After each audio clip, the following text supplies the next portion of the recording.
Good morning, Evan. I apologize. I cut you off because I'm not used to doing your promo. I apologize. Oh, that's okay. That's okay. And that's the voice of Stephen Miller, who we usually hear with Monty and the Pharaoh, our Yes. wrestling show, as well as Stephen's own shows. Tell us real quick about your own show, Steve. Well, I just have one right now called The In Crowd with actress Jennifer Runyon, where we sometimes mostly try to keep it light, but sometimes get a little, it gets, as is usual in this day and age, it gets a little goofy, but, it's just two old friends gabbing.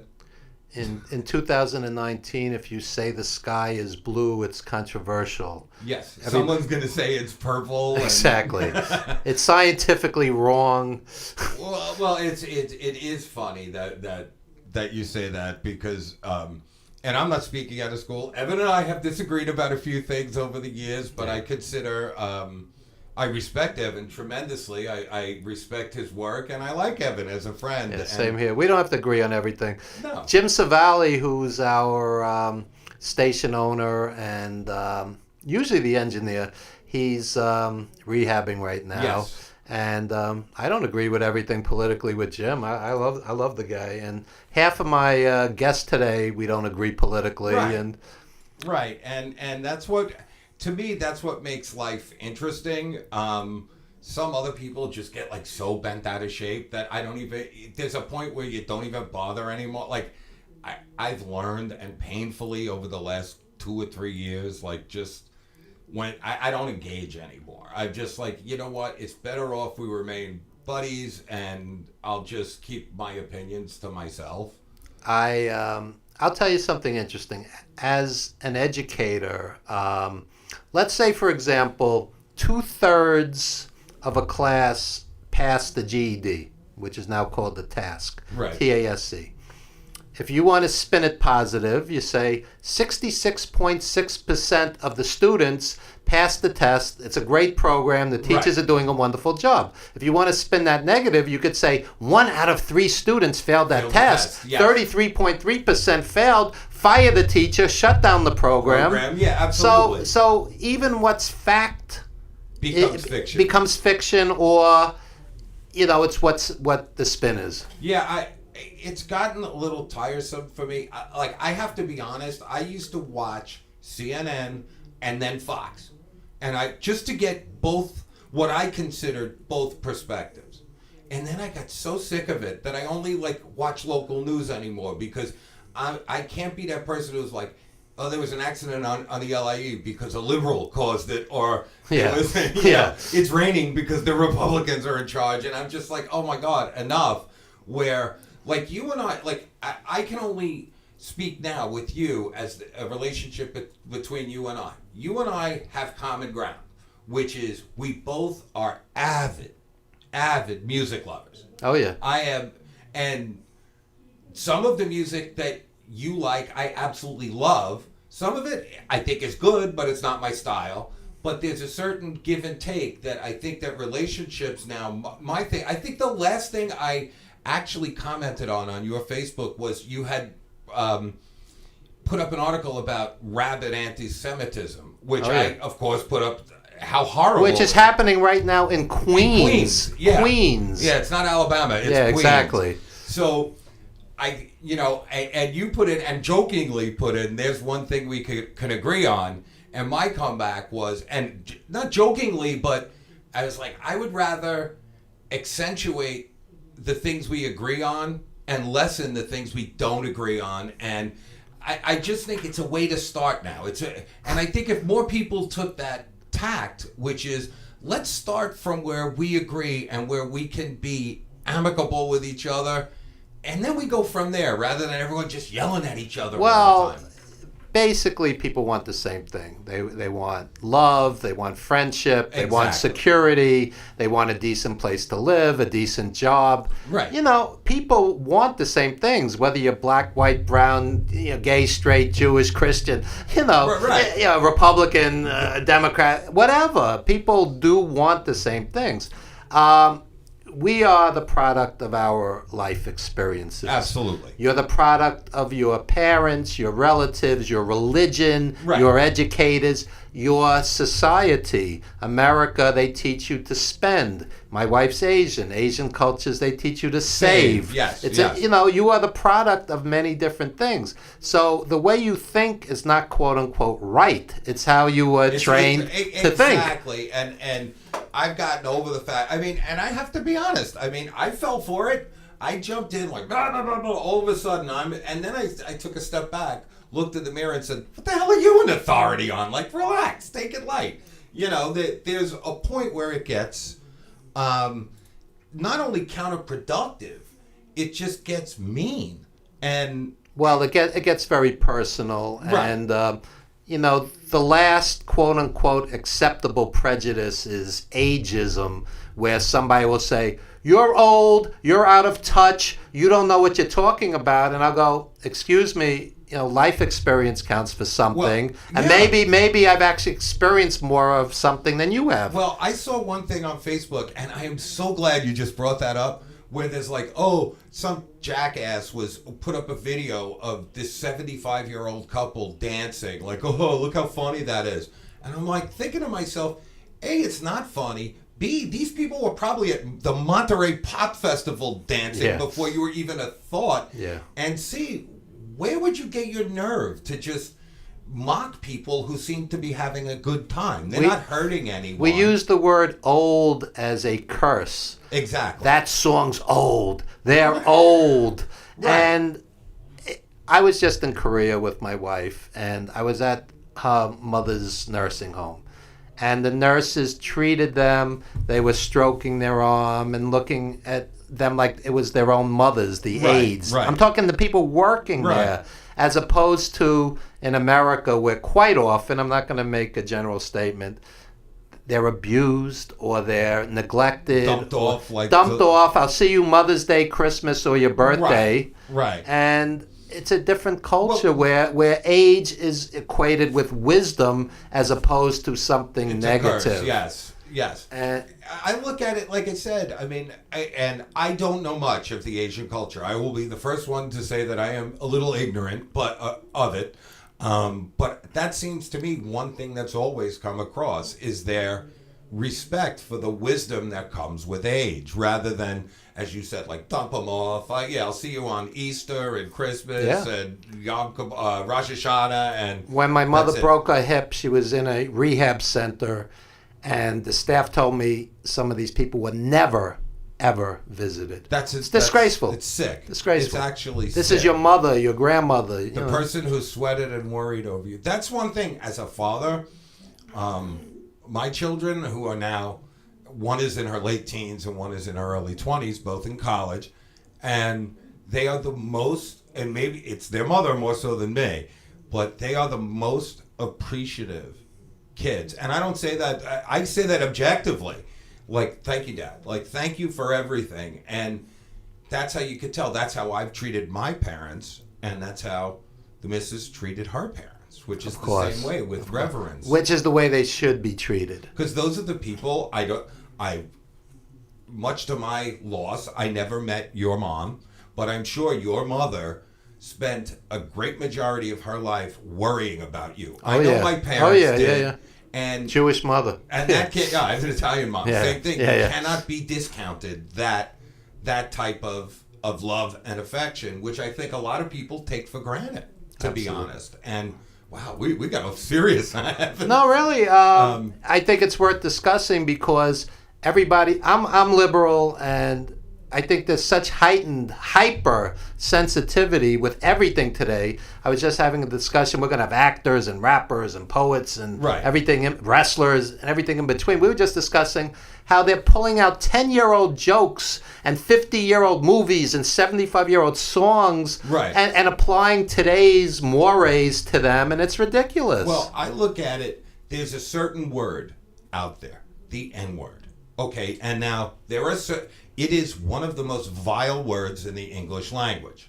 However, I was discussing this with Jennifer on my show, in the miniseries Roots, it's absolutely necessary. Are we going to erase history, even if it's ugly history. Part of art is to make people uncomfortable at points, to show people how it was. I'm sure that a slave owner was not calling his slaves African American, right? You know, and it's erasing history, whether it be good, bad, They're or pulling indifferent. down statues. Right. I mean, it gets a little ridiculous. It gets a little much, and you might, but I'm more middle of the road than evidence. There are certain things where, but I look at it and I say, well, wait a minute, you're actually taking away a part of history by doing that, and that shouldn't be done simply because you're lessening the struggle that these poor people had. You're taking away from their struggle, from what they had to go through, and it, to me, even if it's uncomfortable, it is part of history. And well, even comedians, oh my they're God, supposed to make you uncomfortable. Exactly. I don't need another airplane joke. Yeah, you know, it's like push the envelope. That's what it's about. We don't need another mother-in-law joke. Yeah. Yes. So if somebody's, so fragile that a silly joke even, Right. sets them off, it's ridiculous. It's gotten to the point where you look at things that were very controversial, like All in the Family. All in the Family, where, and the thing about it is, someone said, oh, that'd never get on the air today. And my answer was, why? Because you're actually mocking the racist. Exactly. Which is what Mel Brooks did in The Producers. He was mocking Nazis. He was mocking Hitler. He wasn't promoting Nazism, but the simple, I mean, it's got to the point where the simple sight of, even in satire, of a swastika in satire, people are going to, no, you can't have it. Which, you take The Producers away, that's one of the most brilliant things ever written. Yeah, you start editing art, it becomes censorship. And ironically, the left was always anti-censorship, and now it's kind of shifted. Now, I look at just to continue, if you don't mind. Yeah, sure. I look at someone like Ann Coulter, right? Total, in my mind, a total jackass. However, when you stifle her, you actually give her a bully pulpit, which is saying, oh, she can't appear on our campus to give a speech. Well, why not?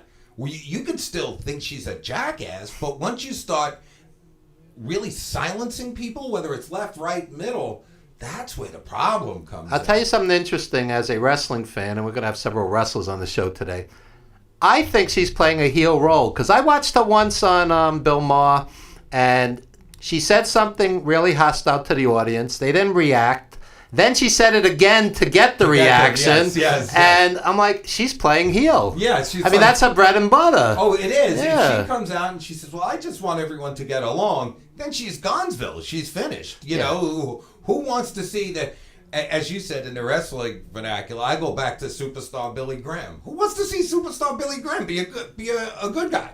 Nobody. I'll take it to another level. If you look at some wrestling promos from the 80s, you would say that's racist, that's homophobic, that's... Whoa. Yeah. Whoa. So, but it's wrestling. It's just entertainment. You don't go back and censor things. No, you can't. I mean, someone was on Facebook bitching and moaning about they're going to play Gone with the Wind.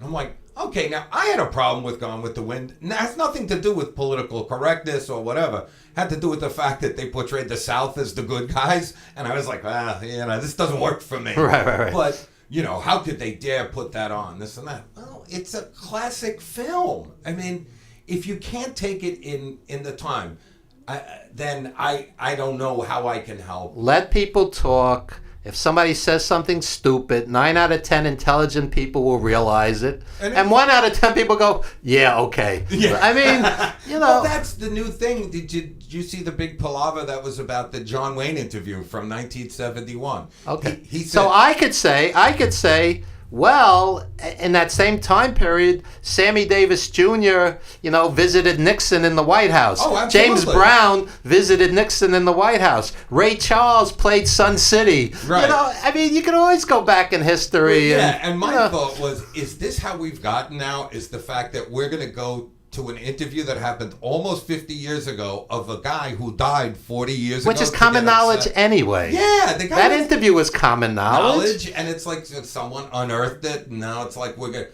and this has become part of my thought process, is when we get involved with the minutia, is when the real important stuff gets shoved to the side. Yeah, because I always use the term, there's a collective yawn whenever you see something about anti-Semitism locally Right. in New York, but you're worried about what John Wayne said 50 years ago. You're worried about song lyrics from a Christmas song 75 years ago. Yeah, 75 years ago. Baby, it's cold outside. This is priority one. Baby, it's cold outside. Right. But you don't care that there's a swastika drawn Exactly. on a basketball court in Queens Village. Yeah, 20 blocks from my house. Oh, is it Forest Hills, correct? Rego Park. Close. Park. Yeah.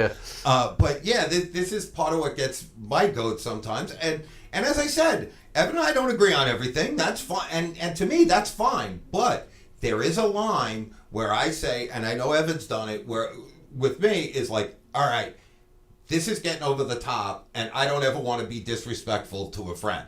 So I'll back out, and it might get a little heated.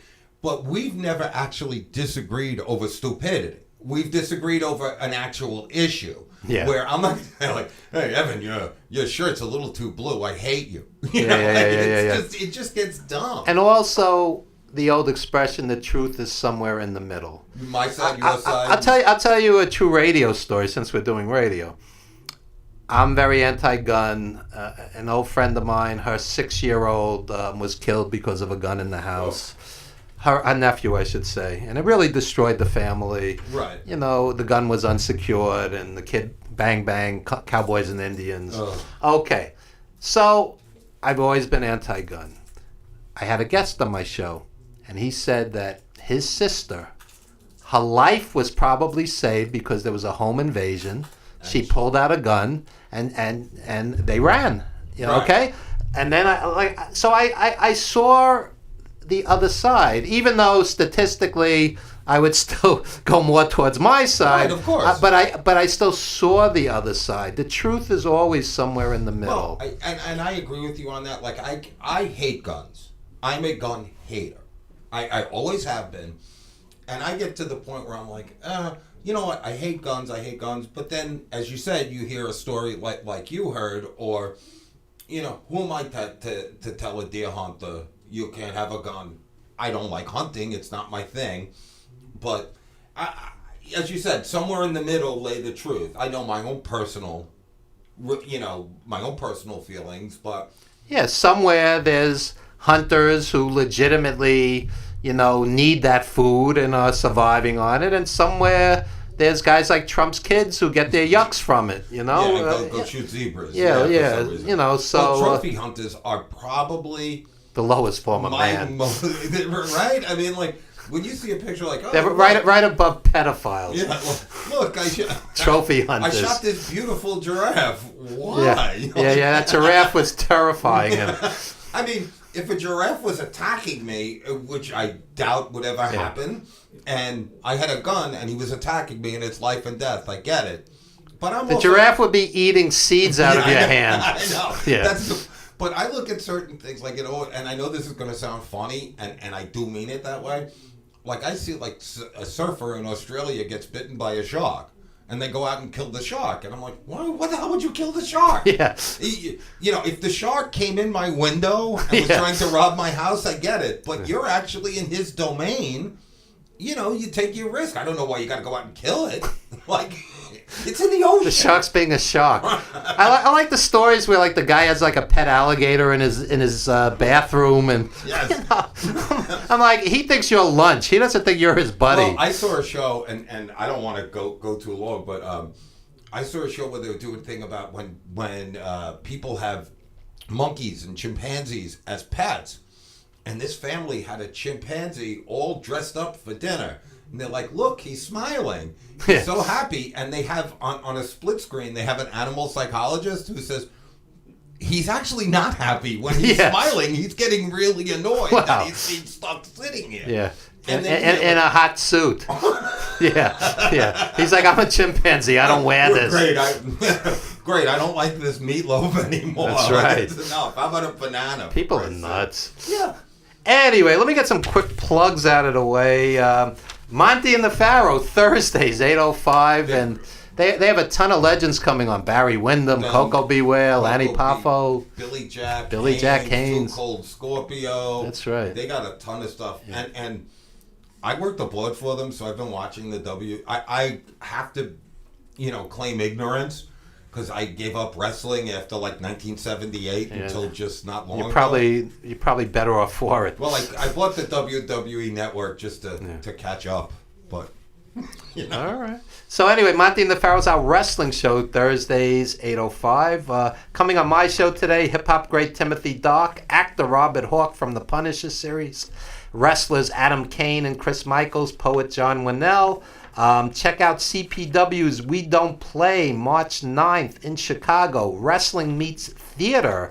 And meet yours truly with Greg the Hammer Valentine and Coco Beware, April 5th and 6th at WrestleCon.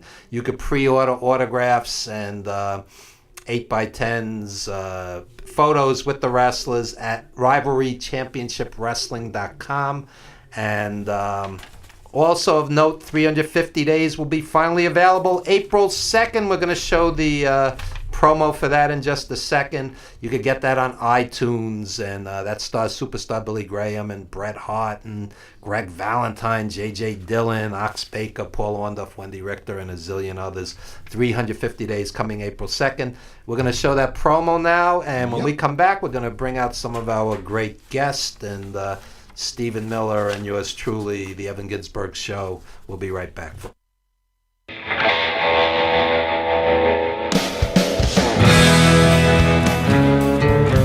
350 days a year as a wrestler on the road. Maybe it's a sickness. 350 days a year. A lot of physical pain, a lot of loneliness. You have no home life whatsoever. Piper and me riding down the road, doing 8 balls of cocaine. I'm sure it broke up marriages. How many guys in the wrestling business have a family left when they're done? Most of them lose it. I couldn't have children. I couldn't put on my turnbuckle while mommy worked. I hit the bars, and that was my character. Sitting in a room with a bunch of wrestlers doing cocaine, we really got to know each other. I would take a lot of downers, and I did have problems with the downers. I'm embarrassed to admit it, but I was not a faithful husband from the first day, for the whole time on the road. I lived a double life. I needed it. It was like, I'm not getting the love I needed home. Would I do? Oh my God, I'm afraid to say I would do it again. I wouldn't change it then. No regrets. Well, I want to tell you, to make some big money in wrestling, you had to wrestle every night of the week, $30 every day. So you had to wrestle 6 and 7 times every week just to earn your money. 350 days on the road with wrestlers, a living hell.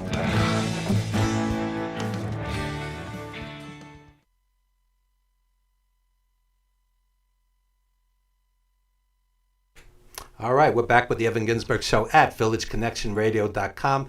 We are joined by actor Robert Hawke, former wrestler. I couldn't tell by the tattoos. So why'd you leave wrestling for acting? What was that all about? Well, it wasn't by choice. The injuries kept piling up, and it just the doctors finally told me that you keep this up, you're either going to be walking with crutches your whole life or in a wheelchair. I've had guys sitting across from me on this show tell me they've had 17 concussions. Yep. Their memory is shot at age 40 or whatever the case may be, 36, whatever they are. And I'm like, why? For a $35 indie payoff or whatever, it's ridiculous. I think you made a good choice. Well, it's something.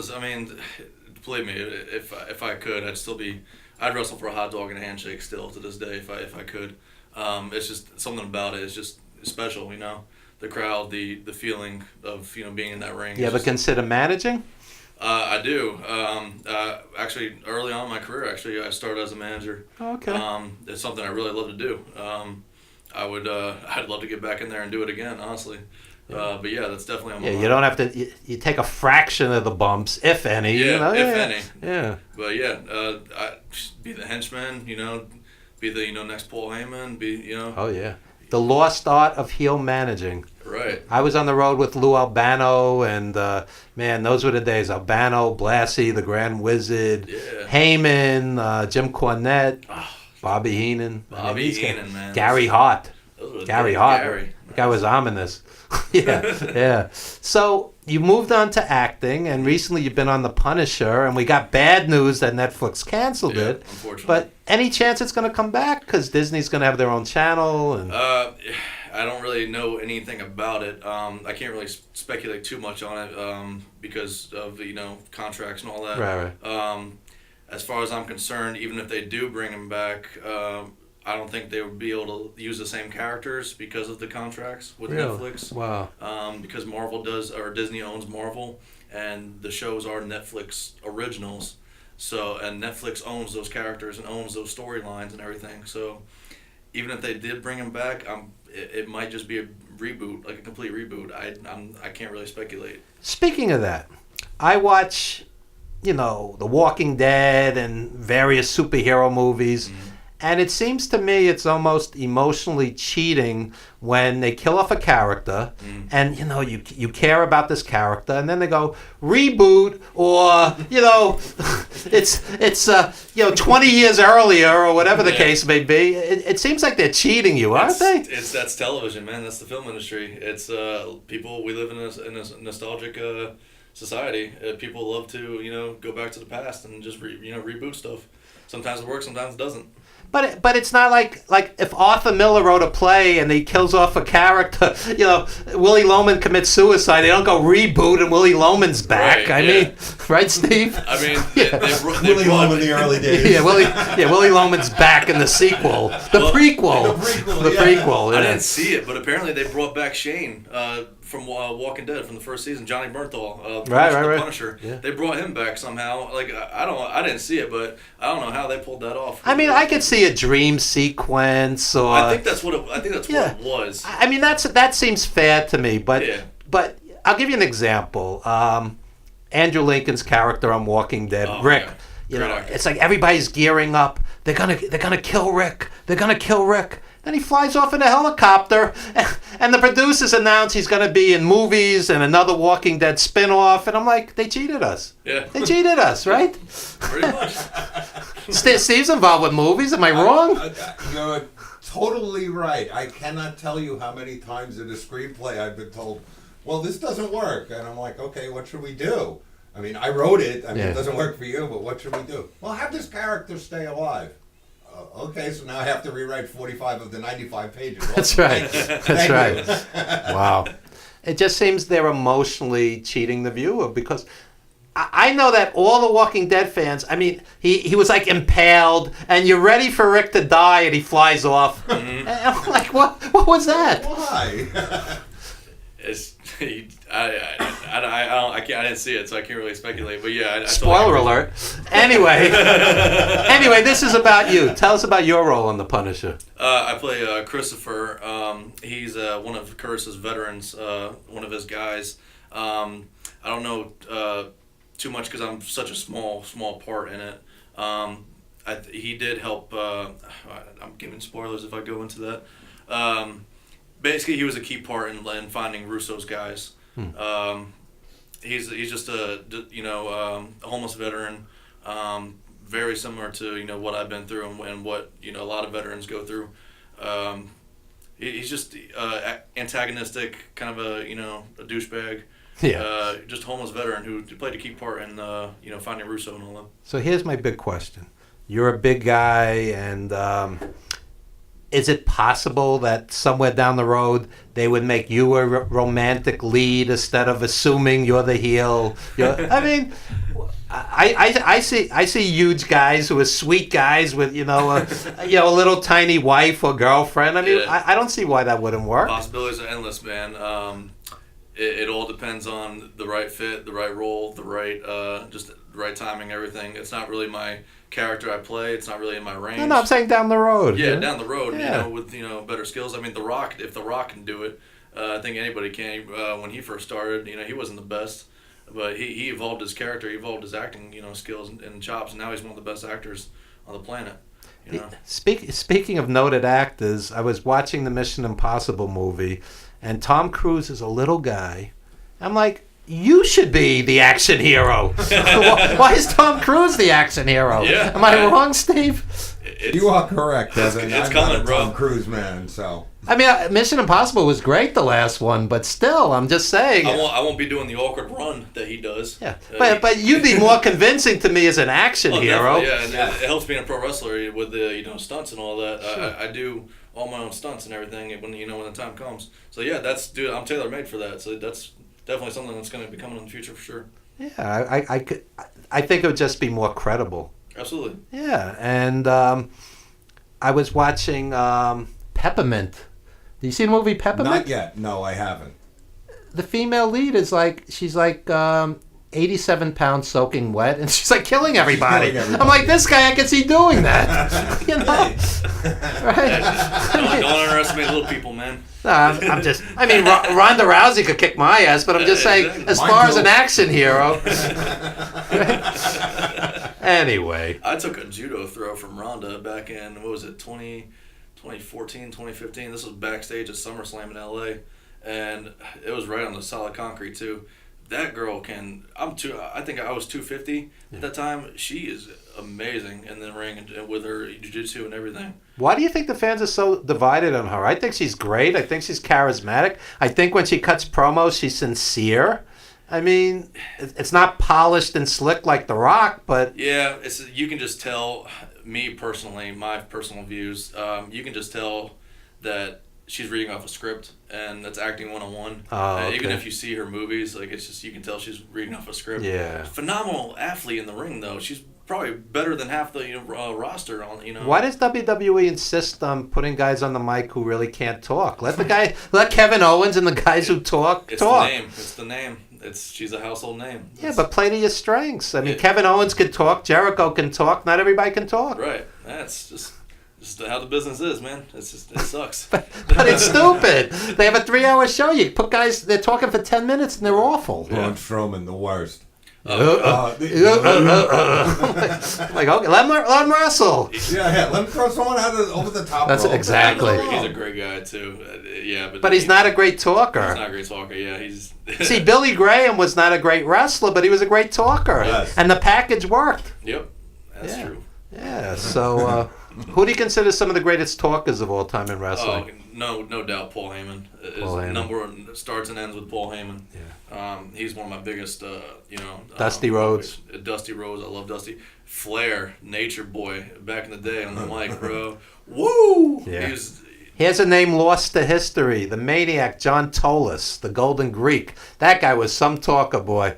I saw Tolis wrestle Bruno at the Garden. He was a normal-looking guy, maybe 5'11", maybe 220, normal-looking guy. This guy could talk you into a seat. He was tremendous. John Tolis. I love that guy. Me, it was Piper. Oh, Piper was great. Was good. Legend. Oh, Piper, yeah. Piper talked himself into being 7 feet tall and 320 pounds, rock solid. I love him. I thought he was great. I tell people some of the best nights of my life was seeing Piper at the Garden. Heel prime, mid-'80s. Piper and Orton, as a tag team. Piper against Snuka. I mean, the building would shake. The building would vibrate. When Piper came out, people have no idea. No idea. Yeah, especially up in the upper level, it still does with the Rangers games and the Knicks games. That arena is something else, man. I love the Garden. The Knicks are penance for sins I committed in previous lifetimes. Oh my God! I was there in '69 and '73. I'm 103 years old, and to see Earl Monroe and Frazier and DeBuscher and Reed. Oh my God! That come in '73. That was what I was weaned on. Oh my God! 8 years old, and to watch this collection of losers. How great was Earl Monroe? Earl Monroe was phenomenal. Oh my God! But the thing is, to show how great the league was, Earl Monroe was on Baltimore with Wes Unseld and Elvin Hayes, and they didn't win a thing. That's how good the league was. They never won a thing. Yeah. But Monroe was dynamic. Now you got these guys running this team into the ground. It's despicable. 3,000 courtside. I'm counting on you for 2 courtside I'll tickets. meet you there, Evan. 12 wins, 3,000 courtside. Hey, just put me on the court. Maybe I'll win some games for you. Oh my God! So tell some wrestling highlights. Well, my very first match was actually OVW in 2013, I think it was, against Rob Conway, La Resistance. He's underrated. He's very good. underrated guy, phenomenal worker. and Nick Densmore against him, Eugene. Yeah. Wrestling. That to me is still probably the biggest highlight, and also taking a Van Daminator from Rob Van Dam. Wow. That was Wow. I'm impressed. And what about some acting highlights besides The Punisher? The Punisher's, but man, dude, it doesn't get any bigger than that in my opinion. Well, it will. I guess I could say. There was a TV show. They actually took it off now because of the political climate, with everything being so PC. In 2016, called White Supremacy: Going Under. It was a documentary film, phenomenal ratings. Back in the day. I played Richard Guthrie, who was in charge of the white supremacist army. I can't remember the exact army. It was I want to see you as a romantic lead. This is what you get all these rough. Yeah. Wow. Yeah, and I played a henchman in my very first role, Executor, with Paul Sorvino from Sopranos. He was also my acting coach. Tremendous actor. Yeah, he's yeah. He's been around a long time. Yeah, great guy. No, those are my. I was also I did Fear the Walking Dead, the first pilot. Okay. I started as an extra, then they bumped me up to principal, but it didn't. We need to bump you into regular cast. Make those 5 figures a week. Yeah, right. That's right. It's coming. There you go. And what we're going to do is take a very brief time out, and we're going to have Adam Kane join us, and we'll talk some wrestling together. Sounds good. Okay. Kings of the Ring is wrestling's first audio drama podcast as a fictional depiction of the 1980s wrestling industry in and out of the ring. Join us as we take you back to the 1980s.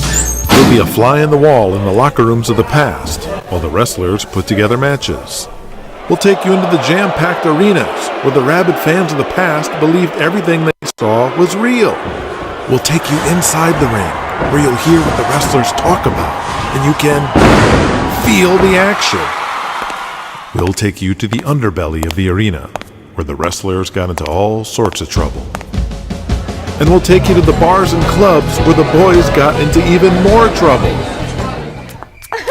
And it wouldn't be 80s wrestling if we didn't end up at the hotel room.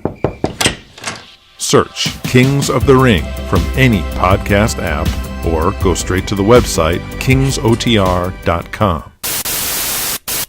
All right, we're back with the Evan Ginzburg Show, and those are our sponsors, Kings of the Ring. Check them out, tremendous podcast, and also check out SWF Wrestling, our other sponsor. And we are joined by wrestler Adam Kane from House of Glory. Hey, I can tell by that cap.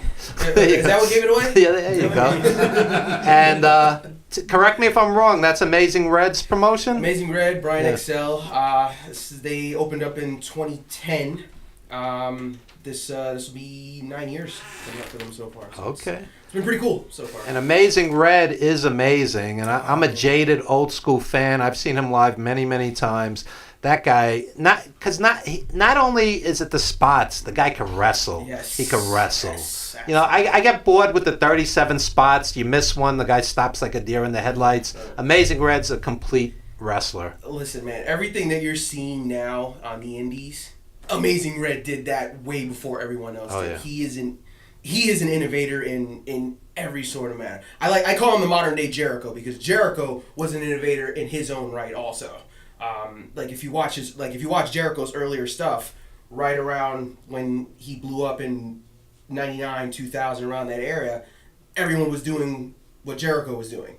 That's how Amazing Red is. When he started blowing up, 2001, 2002. Being a part of that first Ring of Honor show with that with the little spot that he did with Low Key also, that's what kind of blew everything up. Low Key was out of the doghouse. Yep. R.I.P. Bobby Lombardi. Yeah, man. My friend. Jericho was that hybrid. He went to Japan, he went to Mexico, he went to England, he went everywhere. Put it all together. He's still great. He's pushing 50. Yeah. Still great. Jericho. Oh man, I love Jericho so much. I'm still trying to base myself off of Jericho as far as my promos and all that are concerned, because I feel with something when you're doing, especially when you're doing a promo, it needs to come from inside. It needs to come from the heart. I get you got the script. Let me try something here. Yeah, go ahead. As an actor who has wrestled, what would you say to wrestlers who aren't great talkers? What advice would you give? If you don't believe what you're saying, then what are you doing? Like you have to personalize it with something. We use the Meisner technique with acting. That's what I was trained on. That's what you need, the Meisner technique. Yeah. I honestly wish I took acting classes before I started wrestling, because I would have been so much better in my early career, in my short career. You just gotta believe what you're saying, and personally use that promo to personalize it with something. If you attack me from behind or something like that, and I have to take that personally. That really affected me. And you have to show that. You have to show that emotion and believe what you're saying. Because in real life, if somebody jumped you, you're gonna be vengeful. Yeah. That's right. And want to get vengeance. That's right. Don't act like it. Just do it. I'll tell you, as an indie wrestling fan and supporter, I go to a card.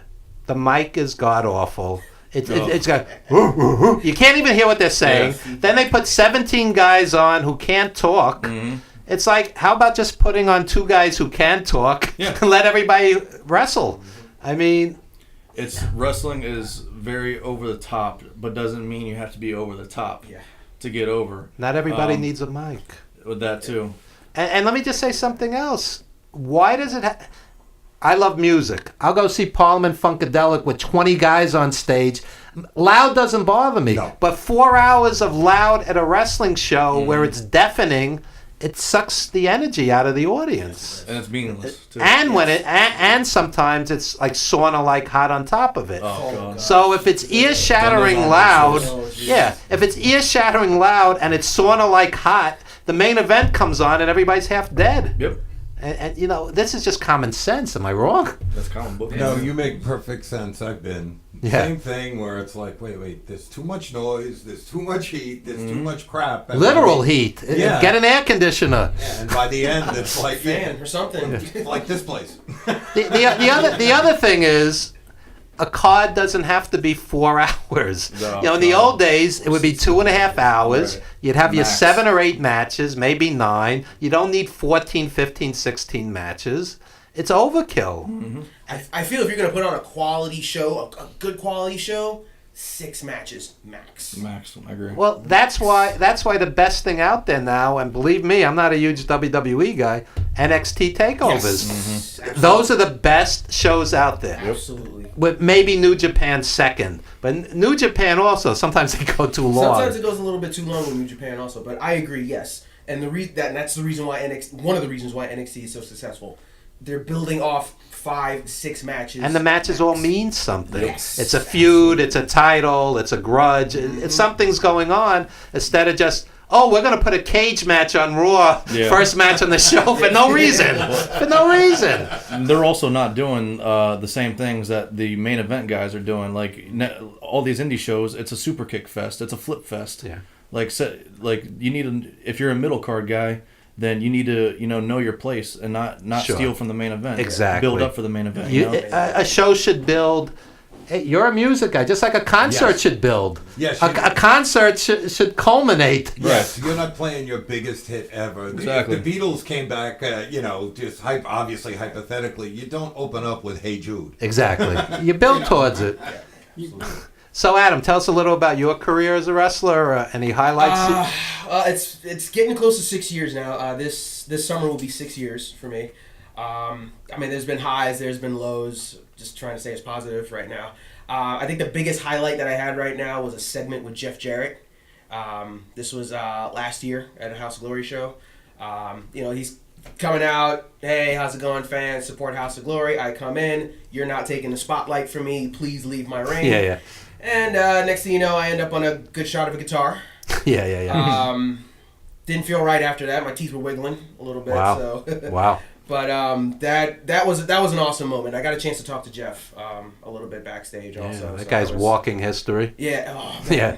That's as far as that. Estonian. Yeah, absolutely, man. That's one of the guys that I actually watch. As far as promos are concerned. Especially like his late 90s into 2000. As bad as WCW was back then, it was his promos came from the heart. That's what I loved about it. Yeah. And what do you guys have coming up? Anything you want to plug?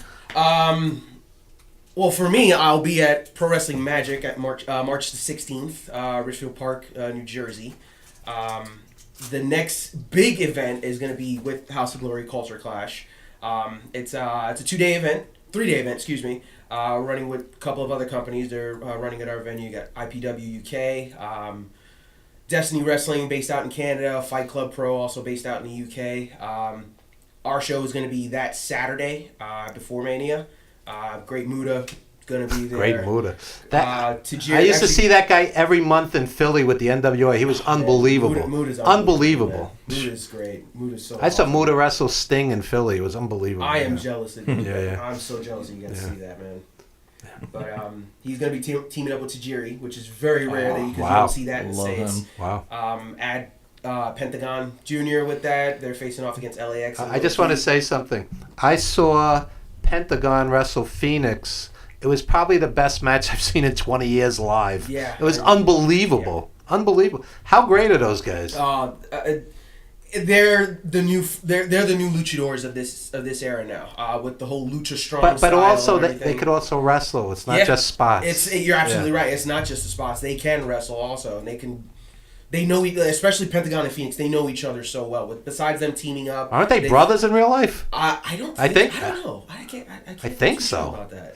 Anyway, I'll tell you what happened in Queens. They wrestled in Queens. It was the fans were 99% Hispanic. They were throwing money in the ring. That's how great the match was. Wow. They were actually, the ring was full of money.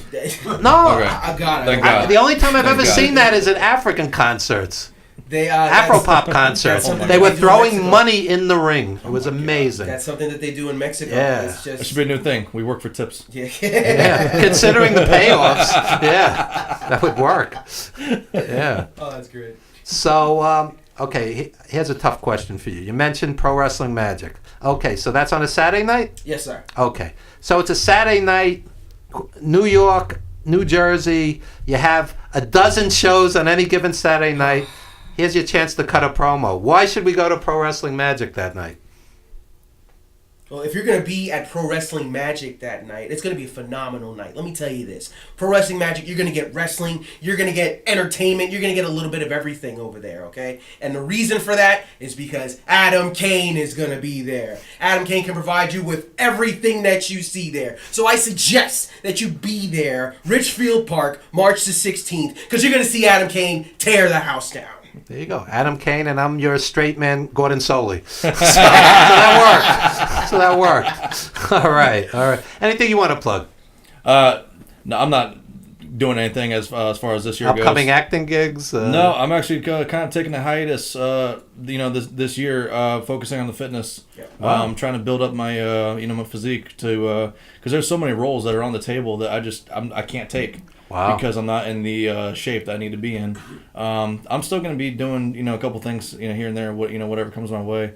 But I'm very picky on what I'm going to be doing. I'm definitely going to be focusing a little bit of energy on getting back into with the wrestling world, managing or whatever.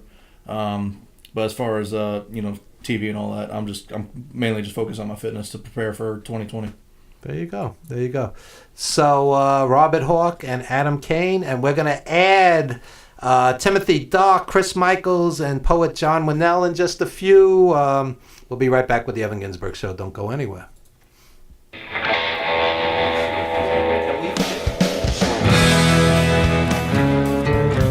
350 days a year as a wrestler on the road. Maybe it's a sickness. 350 days a year. A lot of physical pain, a lot of loneliness. You have no home life whatsoever. Piper and me riding down the road, doing 8 balls of cocaine.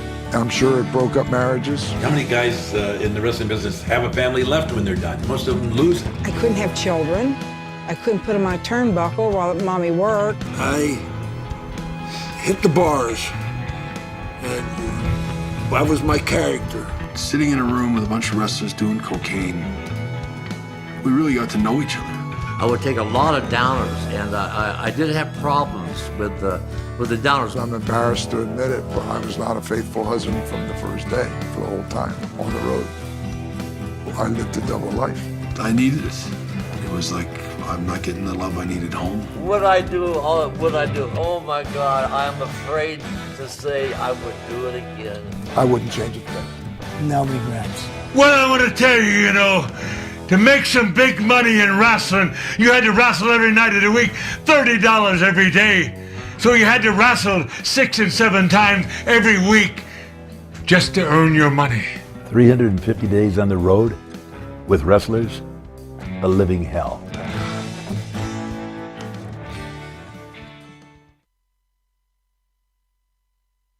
Register! Go! Come on, let's go! It's time to go! Arch forward!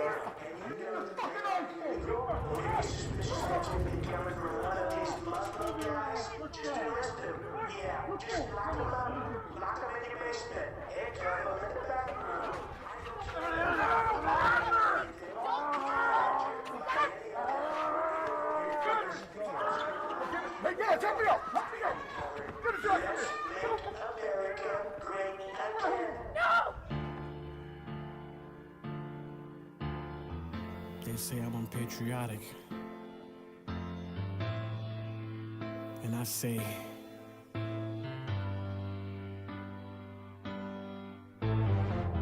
I pledge allegiance to the flag of the United States of America and to the republic for which it stands, one nation, under God, indivisible, with liberty and justice for all.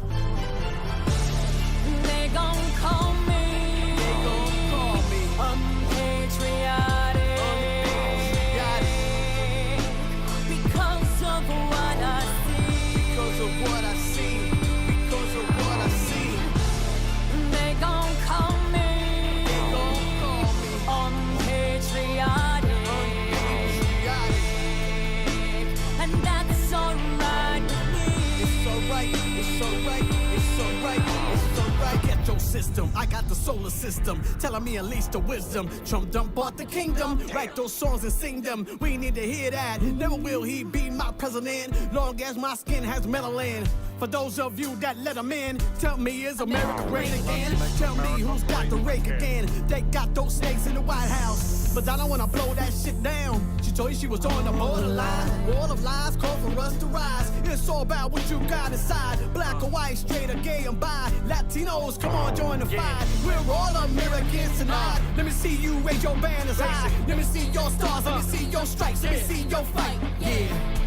Let me see your uppercuts. They trying to drag us through the mud. Ashley Judd, Meryl Streep and me. Kaepernick, I see you on your knees. I'm a rage till I no longer breathe. That's word to the blood of a rosary. Mother Mary, say a prayer for me. Make a real life fight against a man. Ain't wrong, it's pure American. And I go to war with just a pen. Revolution, you can't stop this. And I'm a patriotic. And they gon' call me, unpatriotic.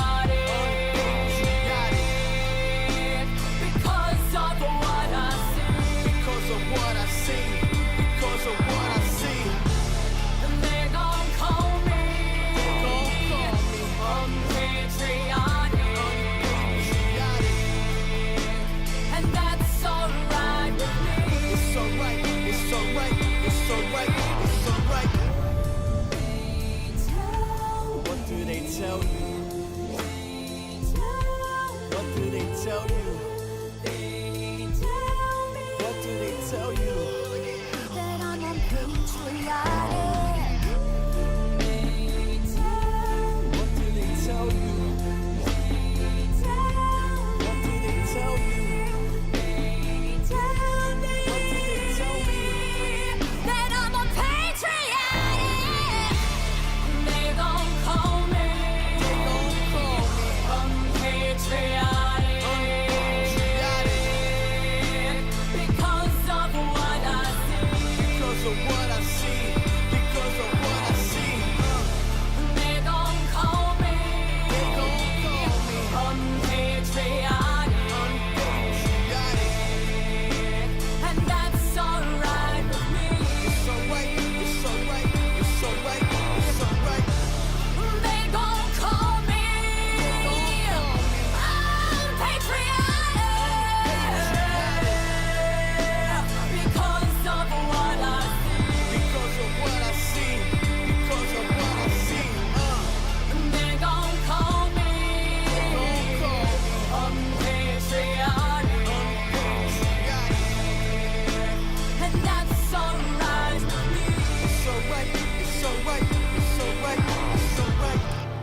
All right, we're back with the Evan Ginzburg Show. We're talking wrestling, but I just want to announce that Timothy Dock will be in just a few, and we just saw his video, and that was unpatriotic. It was terrific. I like it a lot. That's kind of awesome, actually. And Timothy has a new show, Dock Music TV. There you go. So we're going to talk with Timothy in just a bit. But right now we have show regular Chris Michaels wearing the 350 Days shirt. Absolutely. And you actually saw the movie. You were at the premiere. Tell us what your thoughts were. Well, before the premiere, I was there at the first showing, first viewing, sitting in your home with all the people concerned making the movie. So I got to see the rough cut. I liked it then, and I liked even the end product when I got to see it at the premiere in the city. It was great because some of the guys that are no longer with us that I knew, I mean, Angelo Savoldi, when I first broke into wrestling, I was in ICW, International Championship Wrestling. Angelo Savoldi was running it with Mario and Tom Fornini, so I mean, that meant something to me. He was 99 years old when he was interviewed for the movie. 99 years old. God bless him. Yeah. God bless him. So, seeing Angelo, Jimmy Superfly Snooker, who's no longer with us. George the Animal Steel. George the Animal Steel, right. Don Fargo, Ox Baker, Larry Sharp. It really is preserving history. Yeah. We lost about a dozen people involved in this movie. Jeez. Yeah. Superstar Billy Bray, Bret Hart. They're still alive. Thank God. Thank God. But I'm saying they're there. Don't spread false rumors. Retract that tweet. No, they were in a movie and they were great. That's part of what I enjoyed about the movie. They made themselves human to people that only saw them as these big Goliaths and superstars inside the ring. Because when you're in the ring, a lot of people say, "Geez, you look so much taller on the internet." I'm like, thanks. Johnny Valiant said to me, when you're in the ring, you're 10 feet tall, especially to a kid. Yep. A kid's think about how high the rings are. So that's actually your stage. Literally 10 feet tall. And you got 2-inch lifts on your boots. Yeah. I have lifts inside my boots and on the outside. But the movie didn't just have one person talking for 20 minutes and sit there listening to the guy 20 minutes because that would have sucked shit. Yeah. It bounced and moved. We were talking to Ox Baker 1 second with his big crazy eyes and eyebrows and mustache in the kitchen cooking, and then you're back with Bret Hart talking about very earnestly about the sacrifices on the road. Right, about his brother Owen passing away on us during the middle of a live event. Imagine how that got to feel. Your brother just died, and they didn't stop what was going on. They just it was like a NASCAR race. You just moved the wreck to the side. I can tell you a story that very few people know. Nicole Bass was a dear friend of mine, and she was in the next match after Owen was dropped from the ceiling, and they wheeled him past her, and she broke down. She said, "He looks like he's dead," and she was not ready to wrestle. And Triple H and Shawn Michaels told her, the show must go on. And she went out there and wrestled like in a daze. And, personally, like if Chris Michaels dropped dead in the middle of this show, I would stop the show. Maybe I'm nuts, but, we ain't going to continue? Yeah, show cancel. It looks like you can handle it. That's right. But well, if you saw me from last July, I was probably a cheeseburger away from an aneurysm, but I'm better now. We'll dress you up, Billy. Weekend at Chris's. There you go. So, for those who aren't aware, this is a show within a show, as Timothy Dock is taping this for his show. So this will be interesting. And Timothy, it's a really, really big show, and for all you young kids, you have no idea what I just did. That's right. So. Chris, you always represent SWF and other promotions. What would you like to plug today? Well, let me get back to that because I want to pull it up because it's a very special event and I want to make sure I get the details correct. Because on my phone, I want to pull up the thing for the event. It's a benefit show for a young man that has cerebral palsy. It's going to be happening in Bayville, New Jersey, and bear with me a second because this is important. I like on the internet when people plug things that happened yesterday. That's always effective. Let's hope this wasn't yesterday, Chris. No, this is actually going to be March 23rd. We're talking about this is I like to plug the cereal I ate yesterday. That's right. That's right. Frosted Flakes, they're great. That's right. Yes, they are great. Now, here is the young man. His name is Val. He's a young boy with cerebral palsy. He had a contractor come to the house, and they were trying to do it, to renovate it, make it handicap accessible. With, you know, the widened doors and lowered counters and open bathroom for a shower and a wheelchair and whatnot. And he screwed them. It was on Channel 2 News, Channel 7 News, and the community outreach just to help this young man. It's personal to me because my cousin Ralphie Jr. was born with cerebral palsy and severe mental retardation. So he never lived his life like a normal child, basically like an infant child in an adult body. My aunt had to take care of him from cradle to grave. He lived 39 years and was never able to utter a single word. Wow. Was never able to tell his mother that he loved her. Right. And committed not one sin. So there was a sinless life other than Jesus. He was my cousin Ralphie Jr. He did nothing wrong. Poet John Winnell is sinless also. He'll be on later too. Yes. But as a result of this, like I said, my cousin lived 39 years like an infant. He had diapers changed. I mean, the whole thing, fed. And now this boy is, I don't think he's afflicted as much as him, but can't speak. Because you can see his expressions and, when his face lights up, you see his eyes, there is a person inside there. And on Saturday, March 23rd, in the Bayville Elks Lodge at I-247 Atlantic City Boulevard, Bayville, New Jersey.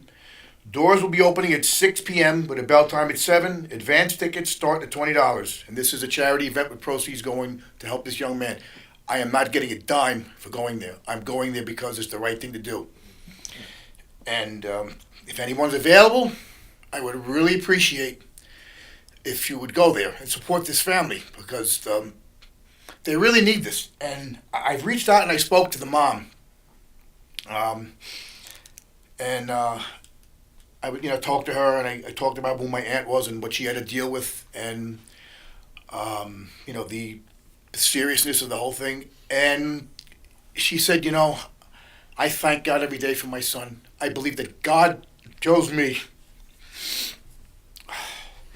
to raise this boy, and that was I like my Aunt Frances. I mean, the word mother in dictionary, her picture should be there because. In today's days where they say my body, my choice, she decided to sacrifice her entire life. She'd never been on vacations, never went out to dinner, never had a life for herself. And I would like to try to help this mom too, help the dad, because they feel thankful too. Life is important, regardless what you may think, and you may think it's a quality of life, the body that he's in, but that's the only life he knows. My brother from the second mother, Anthony Postilio Jr., I love you. You're my friend forever. We're brothers forever. He's also afflicted with cerebral palsy. Everybody wrote this boy off when he was young. Never going to amount to anything. Got married, divorced, had 2 kids. He's a grandfather, 2 grandchildren. Don't say someone with disabilities can't make it in life, can't be something. He can't use his hands, but he can use his feet. And he used to kick my ass playing video games with the joystick with his foot on the floor. I'm like, wow. Son of a bitch. I said, and I used to make fun of him all the time. He used to get all twisted up and drool and stuff. He laughed in hysterics because I didn't baby him. This is all he was. It wasn't like he just got it after, like get a crippling accident. This is who he was. So he accepts who he is, and he feels sorry for people that are worse off than him. So don't write these people off. Just because they may not speak and they may not do things like you, they truly are loving people. And I'm going to be at BWF on March 2nd in the Bronx, 123 Close Avenue in Soundview section of Bronx, accessible by the 6 train. And make sure you're packing heat when you go there because, No, I'm just kidding. yeah, that'll sell tickets. Yeah. Wow. I'm facing whichever challenges that the Bronco International is going to put against me. It doesn't matter who it is, because somebody will get a splendid slap. Wow. There you go. He's back in gimmick. In 350 days, April 2nd, you better watch this movie. You better pre-order it. I'm going to track you down. Thank you. And when we come back, Timothy Dock is going to join us, and he's a noted hip-hop artist and now a TV show host of his own. Timothy Dock. We'll be back in just a few.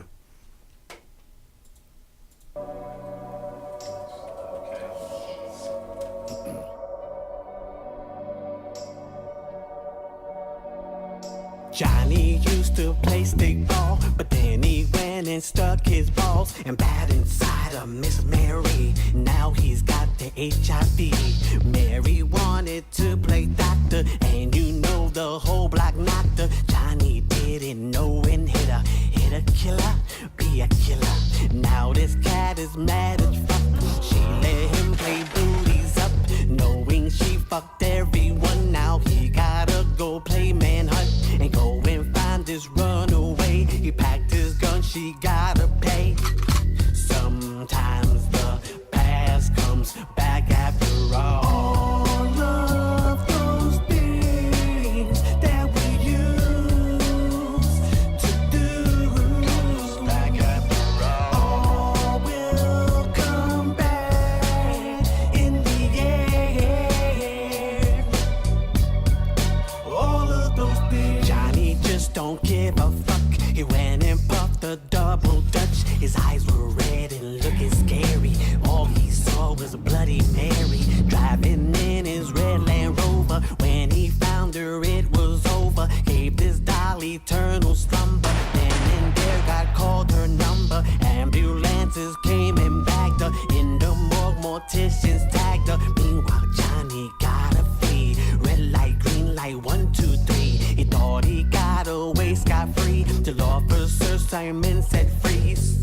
Sometimes the past comes back after all. All of those things that we used to do comes back after all will come back in the air.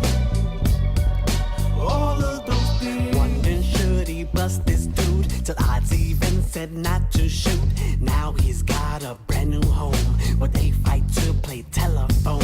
A playground for the undesirable. Most of them have lost their marbles and they long to slit their wrists. Some of them play catch and kiss. So now when guys are sad and lonely, they play Johnny on the pony. They all love to touch his booty, but don't know he has the cuties.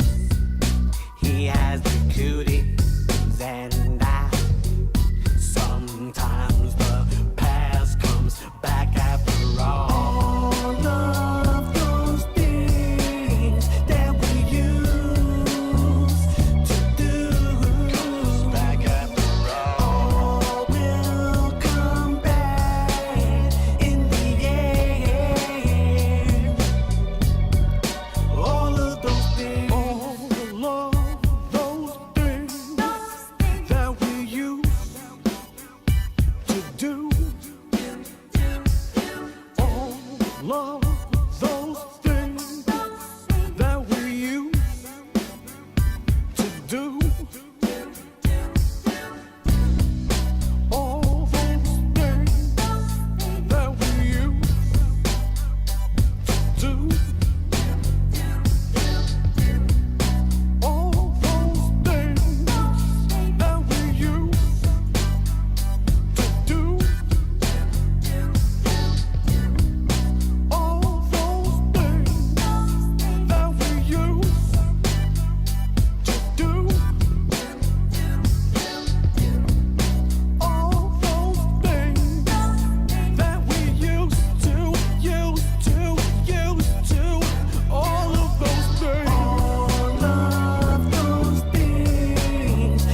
right. The music of Timothy Dark, and we are the incredible two-headed transplant. I'm Ray Milan. This is Rosie Greer, and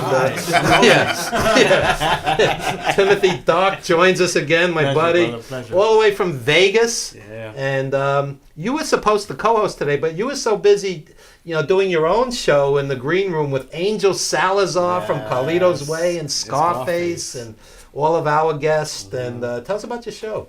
Well, it's called Dark Music Television. It's supposed to be like an MTV throwback type show, and I'm gonna show like a lot of independent videos. Okay. From all over, every genre. So if anybody has videos, send them to me.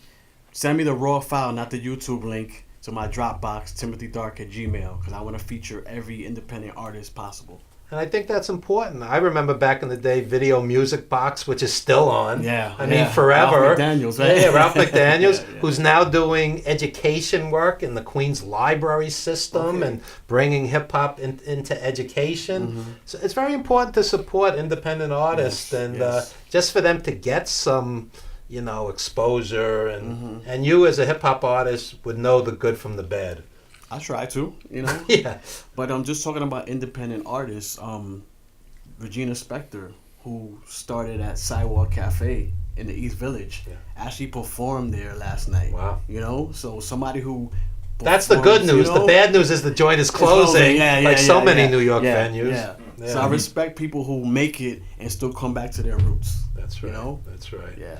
And they don't forget their own. Yes, and yes, you've yes, recorded with some major people. Tell us about some of the acts that you've worked with.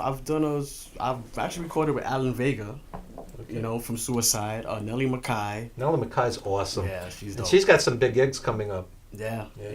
She's incredible. She's sweet as hell. Yeah. Very humble. She did my show with you. Yeah. About a year ago. And the dog. And the dog. The dog. Yes, I had to take one for the team for the Evan Ginzburg show. Her pit bull was giving me a tongue bath on the dog floor. fell in love with Chris Michaels.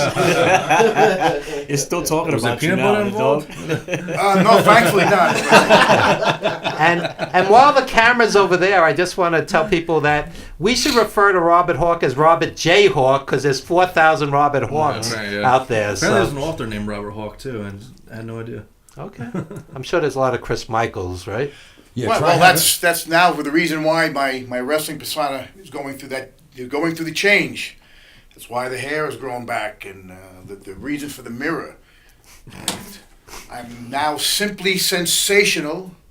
My name is Fabulous. I can't believe you're not better. There you go. Try having the name Stephen Miller. Every time Trump's guy you get hate mail. I get like 35 messages like "F you Nazi." I'm like, it's not me. Wow. Unbelievable. You get recruitment letters too, like I join the alt right. Yeah. Well, no, I get like 35 of them are hate messages, and then 45 of them are like, "Right on," and I'm like, I didn't do anything. Like, wow. Leave me alone. Wow. So I might change my name to like Benny or something. I don't know. There you go. Something. Benny Hanna. Do a middle initial.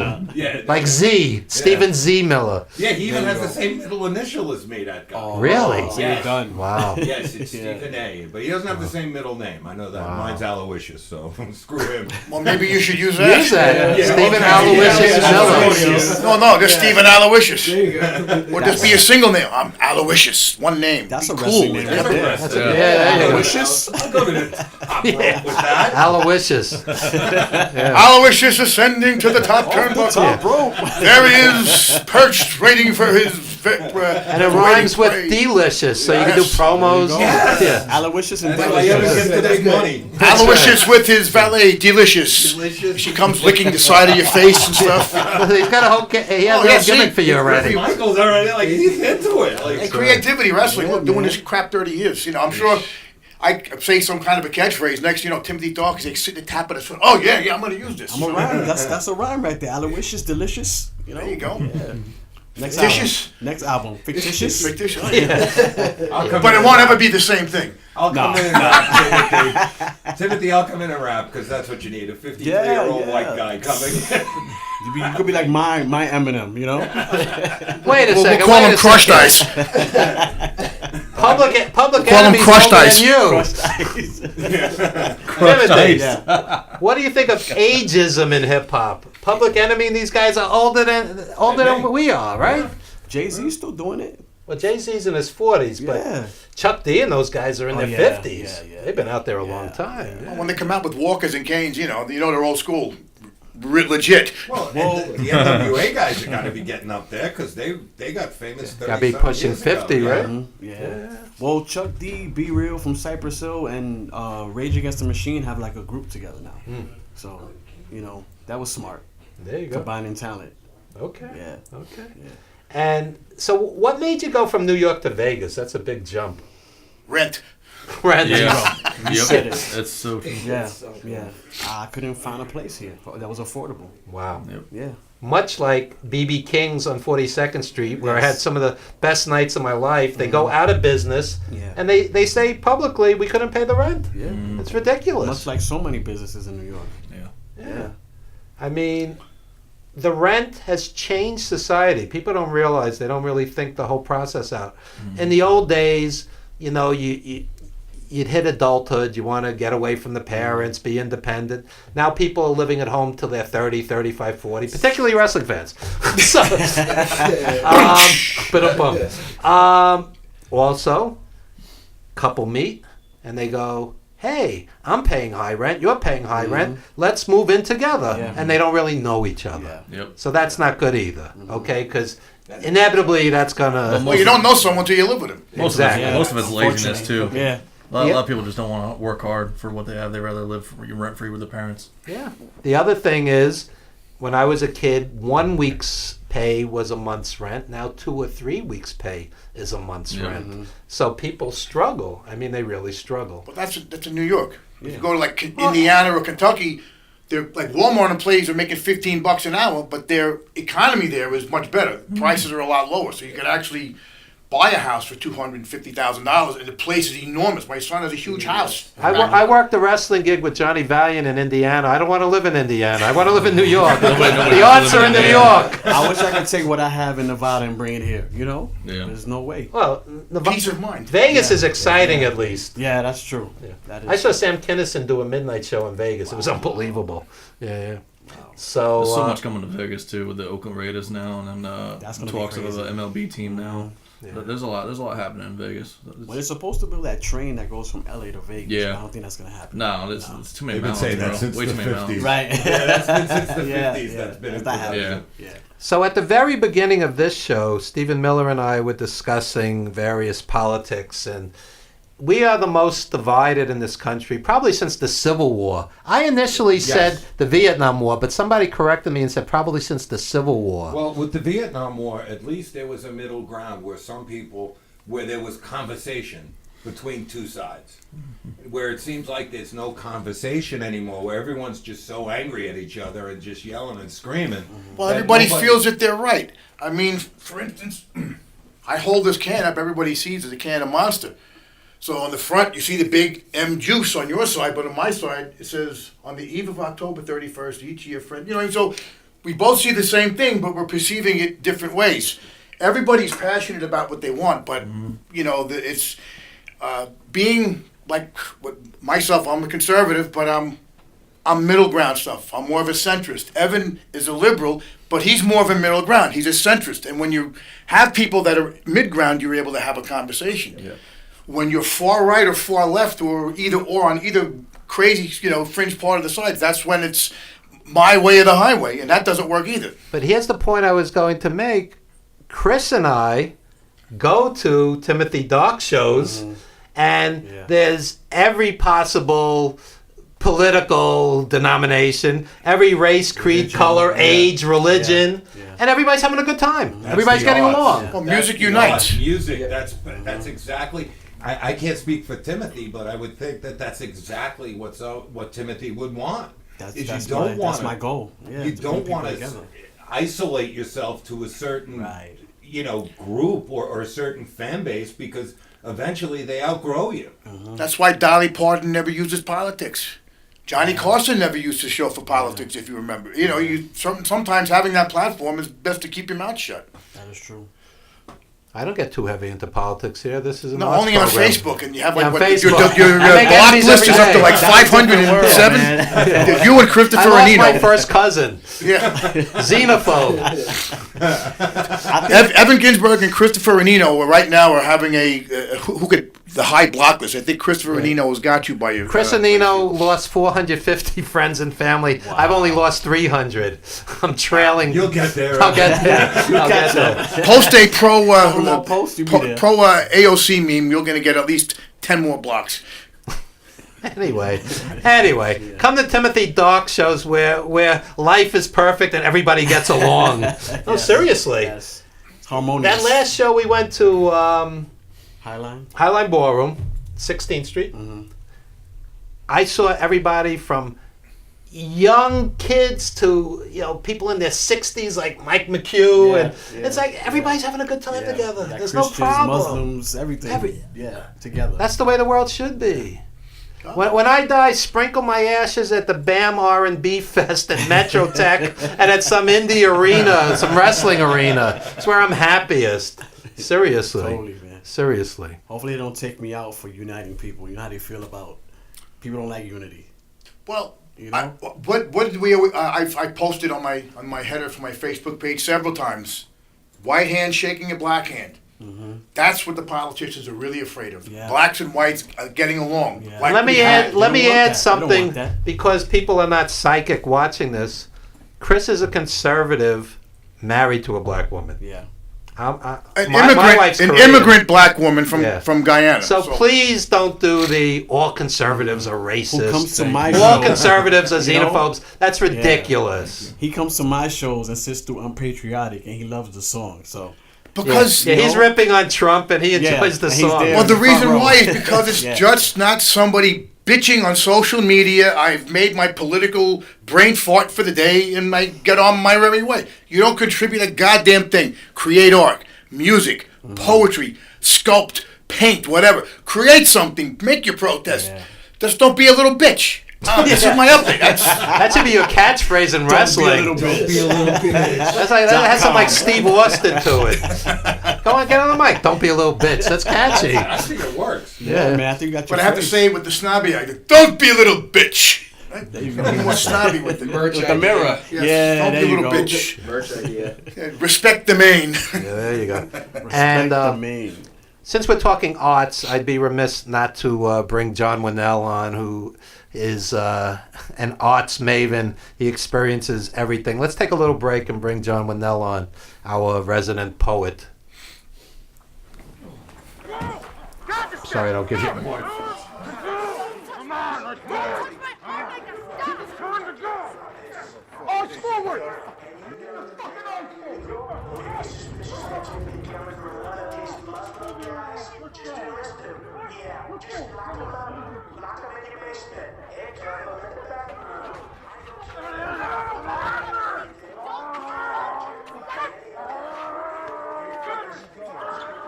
Hey, guys, help me up! Help me up! Finish up here! No! They say I'm unpatriotic. And I say,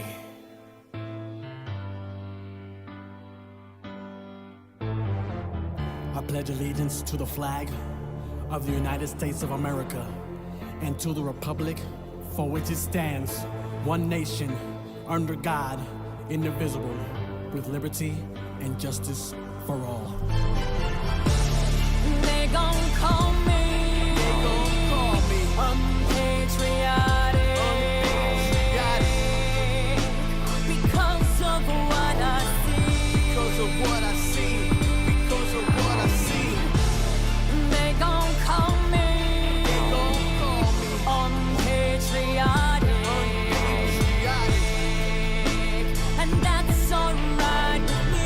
It's alright, it's alright, it's alright, it's alright. Get your system, I got the solar system, telling me unleash the wisdom. Trump done bought the kingdom, write those songs and sing them. We need to hear that, never will he be my president, long as my skin has melanin.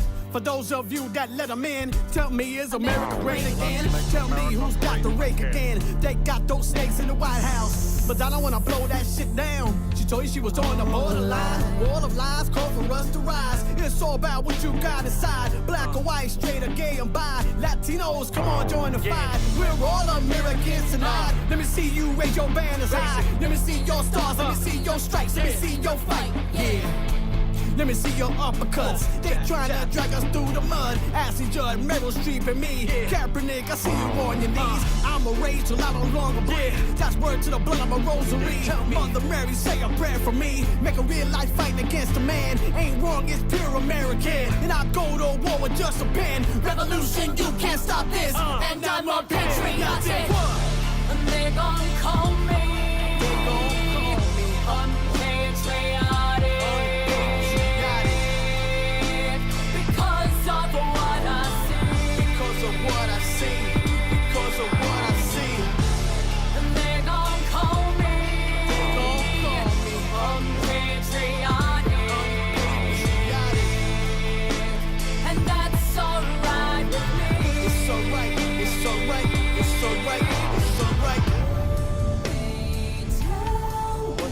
Tell you?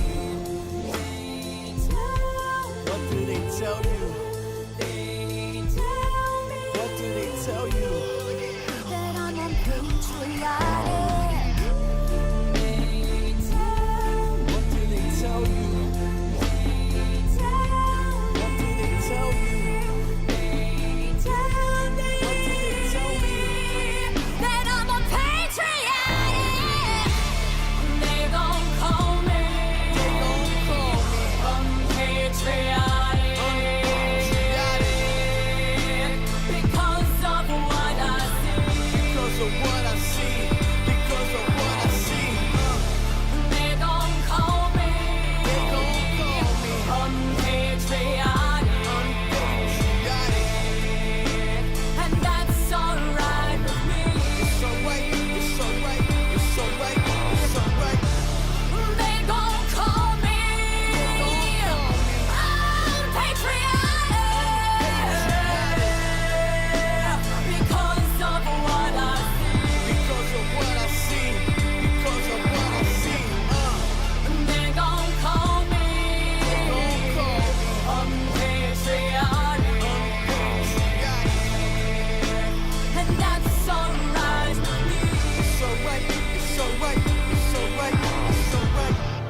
All right, we are back with the Evan Ginzburg Show at VillageConnectionRadio.com. This is the fashion portion of the show.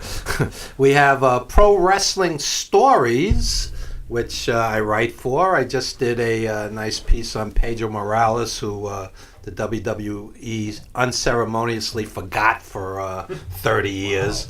And this is Timothy Dark's shirt right here, if you want to hold this up, Timothy. Yes. And support independent artists with merchandise buys, because they're certainly not getting rich on the gigs. No, right, Timothy? that is true, we're not. Yeah. And our sponsor, the SWF. SWF, who, folks. Packing them in. They're packing them in. March 23rd, Bayville, New Jersey. Don't forget. You missed the birth of your mother and father. Don't miss the Bayville, New Jersey show. I stole that from Ernie Ladd. It's Black History Month. Ernie Ladd. Yeah. So, anyway, we are joined by a great arts maven and a poet, a friend of the show, John Winnell. And John does more in 1 week than most people do in a year as far as the arts. What have you seen recently? Well, nothing. A lot No, of films and a chamber concert I saw last week, but I saw the two. Actually, I saw a film yesterday too. I think it was yesterday. This great film from the late '70s. There's a Jeff Goldblum festival at the Quad on 13th Street, and they show this film called In Between the Lines, which is about an independent newspaper in Boston. Between the Lines. Between the Lines. Yeah, I saw it. Good film. It's fantastic, very clever, beautifully written and directed by people that were involved in journalism, so they kind of have an inside out view. early Jeff Goldblum, John Hurd, Lindsay Krause, Bruno Kirby. Wow. All of these, even Mary Lou Henner has a small part. Boy, did she look great. She plays an exotic dancer. So it was it's only, I think it's playing, I don't know how long the run is, but it's certainly worth seeing.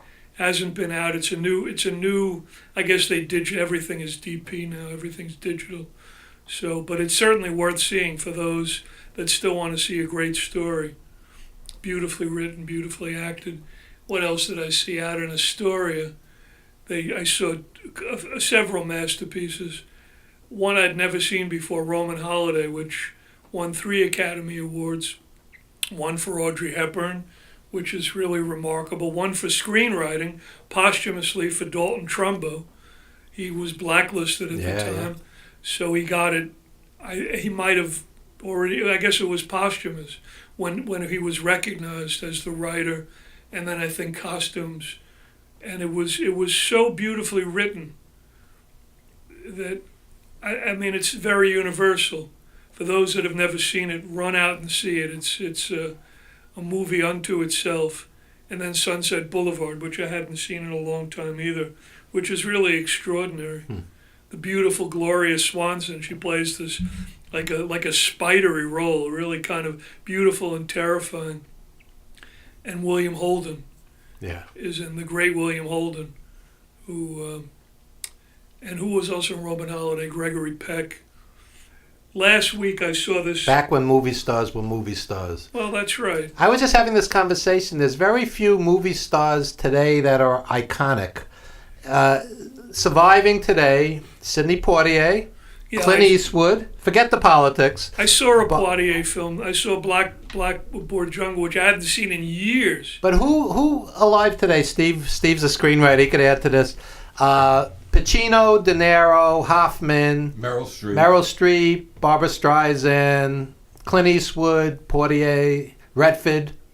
Yeah, that's about There's not a lot. There's not a lot left, and Isn't Olivia de Havilland still alive? No, I don't think so. She's still. She's like 103. Yeah, she's still alive. Yeah, she's like 103. Douglas is still alive. Kirk Douglas. Most everybody. I mean, it was Hollywood was different.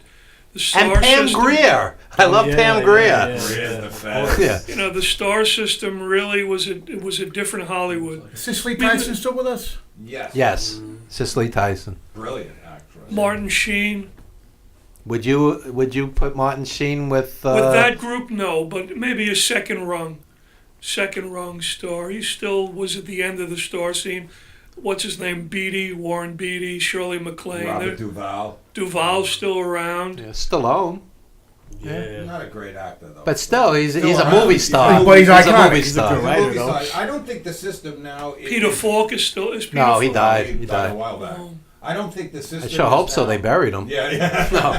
Well, he'd be really pissed by now. It's an old He's my favorite of that group of the Cassavetes group. Peter Falk was my favorite. How great was Cassavetes? Oh my God. Bruno Ganz just died. The great actor who was in Wings of Desire, which I saw again, and I it hit me on a different level. And our friend Ned Massey is playing the bitter end on March 10.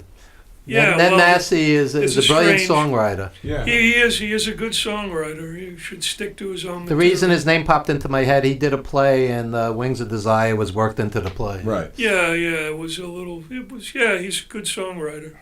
What about Sean Connery? Sean Connery, there you go. There's a movie star. There you go. Redford's still around. I mentioned Redford. I know this one that you. Vanessa Del Rio. No, that's a different genre. Yeah. Iconic. Genre. Albert Finney. Albert Finney just died. Seika's my friend. Is he? Yeah, I know Seika. Albert Finney just died. He's a great actor. Yeah, Albert Finney. There's another, Gene Hackman, I guess. Oh yeah, Gene Hackman. Absolutely, French Connection. Amongst other things, he made a great film with Pacino called Scarecrow. And we got to have a shout out for Ned Beatty for having to be the guy to squeal like a pig in Deliverance. Is he still alive? That is That's one of the most terrifying scenes. According to Ned Beatty, it was not scripted. He really thought mean, can you imagine? I mean, that's No. where you pick up the hatchet. That's why I've never once gone camping. I saw that movie as a kid. I gotta Seriously. You know, Evan makes Seriously. a lot of sense. Yeah. We were driving through the South, my wife and I, years ago, and I was like, God forbid I blow a tire here or something. I'm not.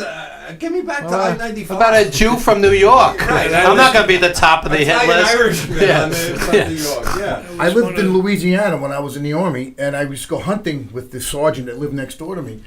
And we wandered off into some area, which I guess we were a little too close to someone's house. We heard gunshot, and then we heard like the buckshot hitting the. It was like, I think we're getting too close to somebody's property. We better go the other way. I gotta agree with John though. That might be one of the most terrifying scenes I've ever seen in Well, a film. it's pretty terrifying. I went down to The the book is South in terrifying, 1992, and I was instructed, quote, don't tell them you're a Jew from New York. Well, we made the mistake. Seriously. Stanley Donen, who just died, the director of. He filmed the scene with Gene Kelly in Singing in the Rain. He was a Jew. He grew up in the South. He said there was horrid anti-Semitism for many years. I don't think they like New Yorkers, the period. old, the great, one of the Civil War. One of the great. New York won the Civil War.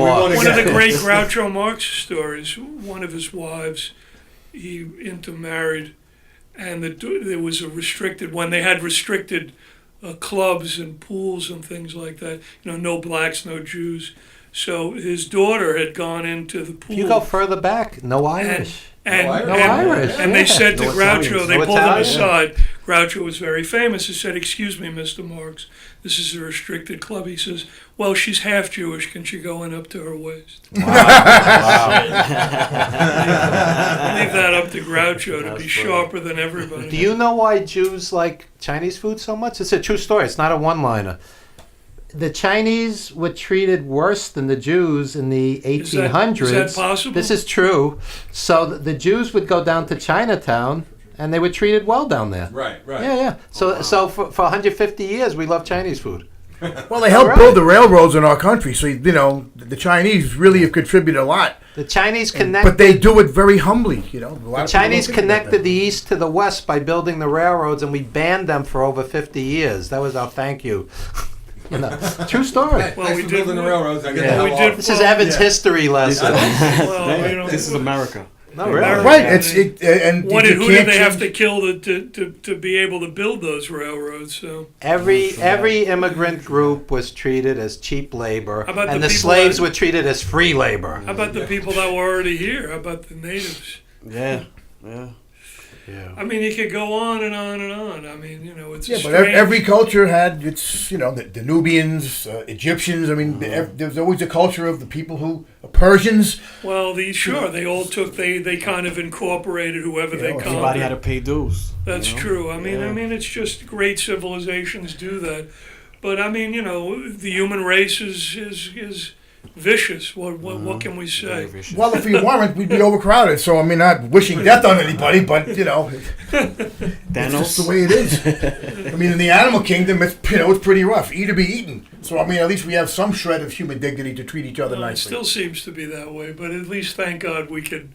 You know, some of us have conscience. Chris Michaels is my favorite conservative out of everybody. Terrific. Yeah. He's a terrific guy with the new do for all. Yeah. The, Well, John went out. He started growing his hair. I got jealous. It's just I dyed my hair. I wanted to look a little younger. I'm trying to be Thomas Jefferson.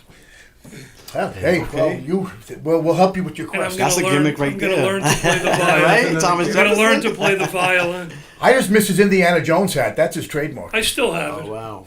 I love that. That's the part that. Well, I need it to block out the sun. Wait till the summer. I'll bring it out again. Okay. Hopefully I'll be here for that. And I have another. By having my yearly another. barbecue, I'm having a pitmaster come.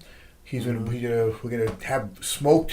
When is that? Is that right? It's gonna be in July. I still haven't fixed the And then date. we're going to cut wrestling promos. That's what we do at his house. He has Well, a what we can studio. do, see, Timothy's birthday is close to mine. I'm on the Yeah. 13th, so maybe we can make it a combination birthday party. Have you get you out from Because Vegas. I'm planning to do a show for my birthday. Maybe I'll stay until your big shindig. Do that, and then because I'm gonna have Robin You should do a 2-hour show here with me. Bring like all your friends. Seriously. That'd be awesome. Yeah. I'm gonna have Rob and a Channing few do months in the advance. mentalist act. So I'm gonna have Rob come and have a mentalist act for whoever's gonna be guest there. So where we are, it's gonna be a good time. July's gonna be a good month. All right. Instead of planning Chris's barbecue, let's interview Timothy briefly. Got me hungry over Timothy. here. Who should we be listening to? If anybody's tapped into the indie music, it's you. Who should we be listening to? Wow.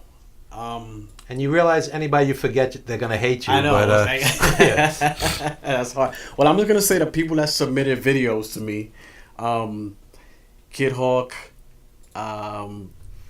Summer Bingham, Kathy Zimmer, Jason Trachtenberg, Rachel Trachtenberg. Well, they're still around. The Yeah. They have like solo careers now. Now they must be They must be in their 30s. I saw them when they were little kids. Yeah, when the daughter used to play drums, right? Yeah. Anybody anti-folk, definitely check them out. They're like the best songwriters in the city, you know. And that scene had a place, a Sidewalk Cafe, and now it has to find a new place to continue. And I just want to mention my radio mentor, Fred Giabold, over at WBAI-FM. R.I.P., beautiful person. He brought Latch up to WBAI 20 years ago. I mean, Latch has been out there forever doing this. Yeah. Well, shout out to him for starting that movement, because you know that's why I started. You know, Fred leaned towards folk. I was always more R&B, blues, jazz, but I met a lot of great folk musicians. The one on Avenue A. The one on Avenue A. I remember that. It's done. It's done. That's it. Another one bites the dust. This week was it. Yesterday, actually. Yeah. I remember that. It's a shame. From God knows way 35, 40 years, something. I think 35 years. I used to read, I guess, open mics way back when. It just goes to show you how things have gotten in New York City, where iconic places have to shut down or go bankrupt. Yeah. You know. And well, they need another Disney show. Well, what happens is more red light cameras. The New York clubs, close down because of the obscene rents. Then they relocate to Brooklyn. Then they close down because of the obscene rents. Now you're starting to get a little scene on Staten Island, but not everybody's willing to take a boat to go hear music. I go to Staten Island public transportation stinks. You're right. I go to the St. George Theater once in a while. You could walk from the ferry. That's a beautiful venue. Well, that's where the venue is. Then you're good. It's accessible. Yeah. Dennis Miller's going to be there next month. Oh, yeah? Well, he's still around, the comedian. I want you to know the very last show I would ever go to in my life is Dennis Miller. So. Oh, by the way, I read that Chaka Khan is coming out with a new record. Yeah, Chaka Khan's touring with Michael McDonald. She was apparently was out of rehab because she took Prince's passing very hard. There was a lot of press this last week about her. So they say the record's supposed to be Chaka's terrific. awesome. Her voice is crazy. Her voice is insane. Well, that's good. We'd like to see her. She's in her 60s. She's no kid anymore. She still belts it out. I saw her a year or two ago at the St. George Theater. See that? Who? Another plug for St. George Theater. Evan Ginzburg show will take any funds from the St. George Theater for sponsorship. They're non-profit themselves. Yes, they are. Yeah, so they're not going to sponsor us. Anyway. Doesn't hurt to ask. Later in the show, we're going to have a poetry set from John Winnell, and it's kind of fitting considering we're talking about the East Village, and poetry. That'll work. Yeah. You want to do something spontaneous? Why not? Okay, so John and Timothy Duck will do individual sounds good things later in the show. So when we come back, we'll figure it all out. This is all improv with Stephen Miller at the helm. Steve, plug your show one more time. It is The In Crowd every Thursday, 3 to 4:30 p.m., starring the one and only star of Ghostbusters, Falcon and the Snowman, Charles in Charge, everything else 80s, Jennifer Runyon, and her humble co-host, me. There you go. There you go. She has a good resume. That's a awesome. fantastic resume. That's awesome. I'm about to Google her right now. All right. Just don't do it in front of her husband.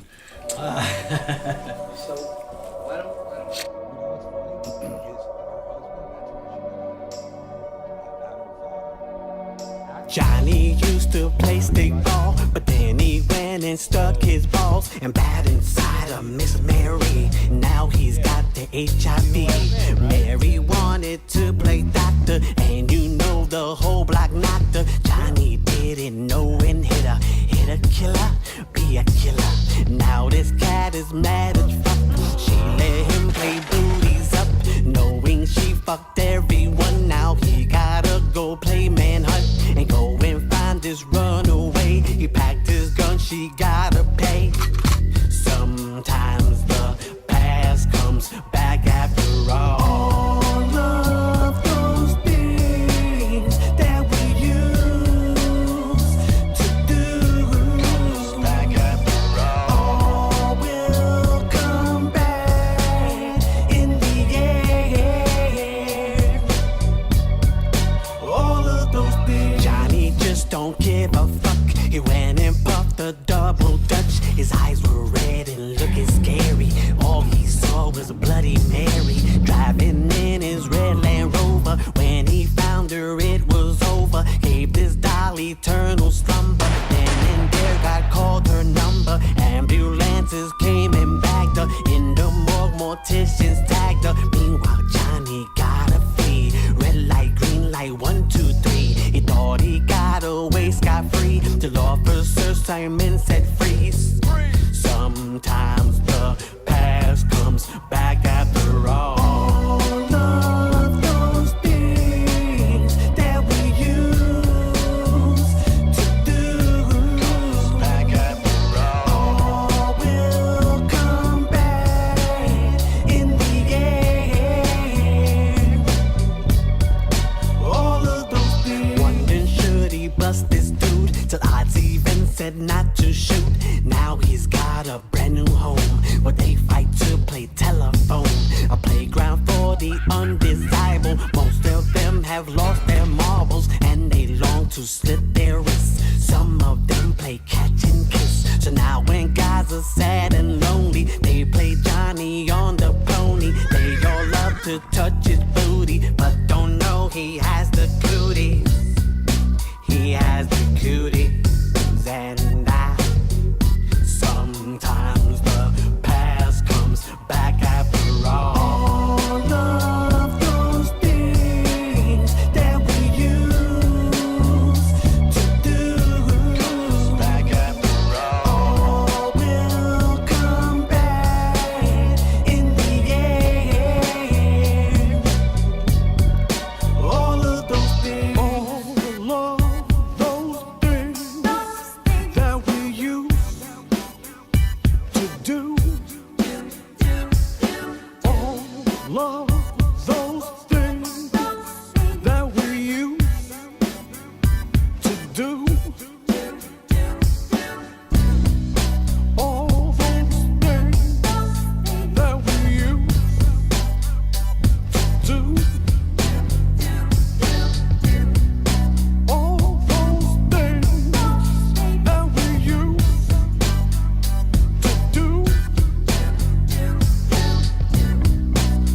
All those things that we used to do.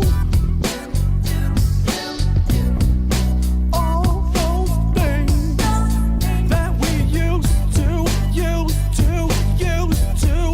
All of those things. All of those things that we used to do, back after all will come back in the end. All of those things. All of those things. All of those things. All of those things. All of those things. All of those things.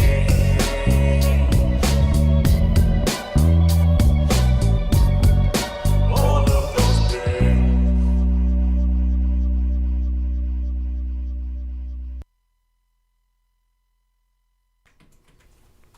All right, we're back with the Evan Ginzburg Show, and just a couple of quick shout-outs before John's set. We want to wish Jim Savali very sincere, get well. He's a beautiful person, and he's been through a lot. And I want to thank Shannon Hunter, wrestling agent, for helping set up some of the guests today. And without further ado, we have poet John Winnell. Okay, going to read new and then, thank you, a reworked one from the book. This is called Light Amidst the Darkness. Hidden beneath darkened trees, a fawn gently tugs at leaves moistened by the dew.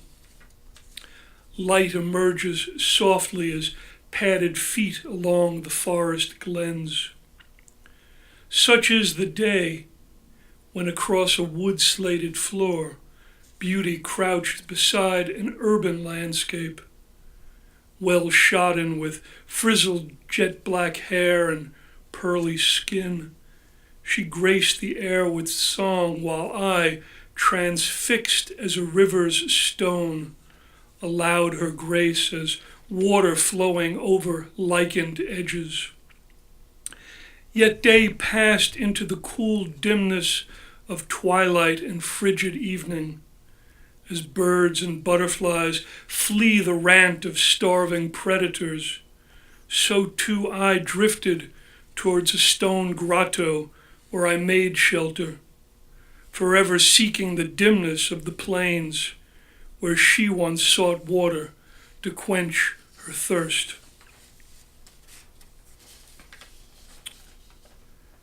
This is called Clarity Beneath a Cloudy Sky.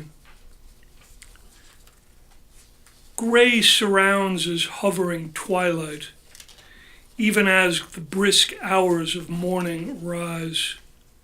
Where is the blue that pierces even the solemn moods of evening? Fear and darkness have cast a stranglehold. I'm lost as a stone, fallen deep within the caverns of the sea. Hours turn to days, withering as a frozen butterfly, slowly thawing inside a spider's lair. I listen to the songs of the wind, whispers of the crows, clues that slowly emerge as creaks of light or cool breath on a summer's day.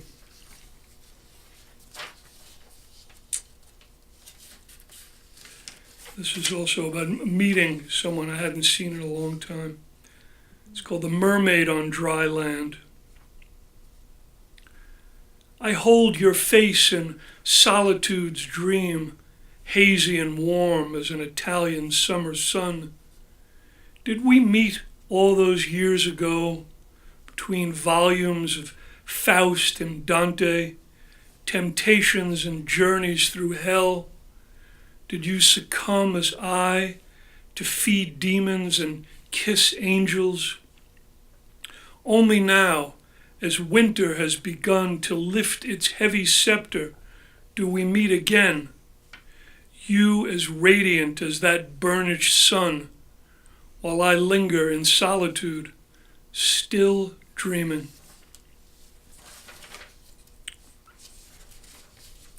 This is called Another Day.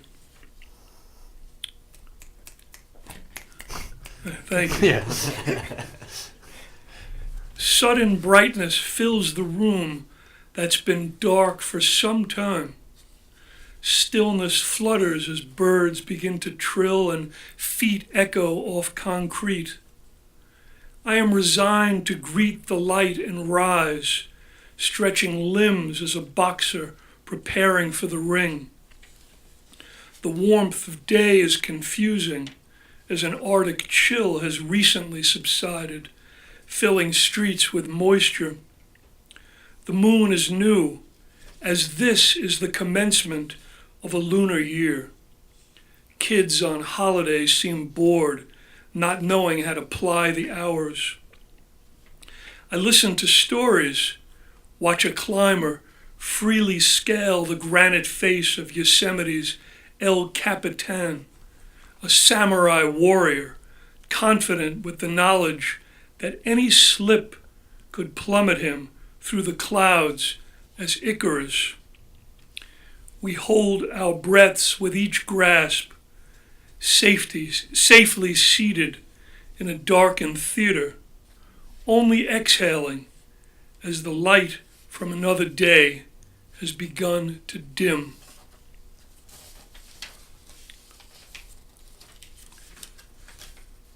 It's called Soul of a City. As if a magnet pulled out all its iron, a city anemic limps in sunlight, withers in snow. All familiarity is disappeared, a ghost-ridden tale with no real ending. I walk these streets that once held fascination in its jaws, only to stumble. Where is the laughter, the songs that echoed in alleys, beckoning as siren songs? I listen to the wind for stories that the sparrows once told, yet only crows swarm, seeking fallen bits of grain and polluted carrion. The rising moon paints silver on all the barren trees. I see comfort in the twittering shadows, looking for answers to these riddles. I was going to read. Do I have time? Another minute or two. All right. I'll read these last two, and I'll save this short one and a longer one. It's called The Toppling of Trees. Neighborhoods are defined by their lot of trees, some older than what any soul remembers. Great-grandparents whose vows were made in shadows of elms are as forgotten as names of initials carved into roughened barks. The constant birth and death cycles passed as generations collapse and crumble. Such are trees that in time crack and fall. And I'll end with this. Thanks everybody here, Village Connection, and yes, to Jim Savali and Steve and Evan and everybody else. This is called Beneath a Turbulent Sea. Alas, this woeful journey is soon to end. The sea is calm, yet clouds appear and white crests begin to arise. This long voyage through time and tide has spun its tale past the great halls of antiquity in both worlds new and old.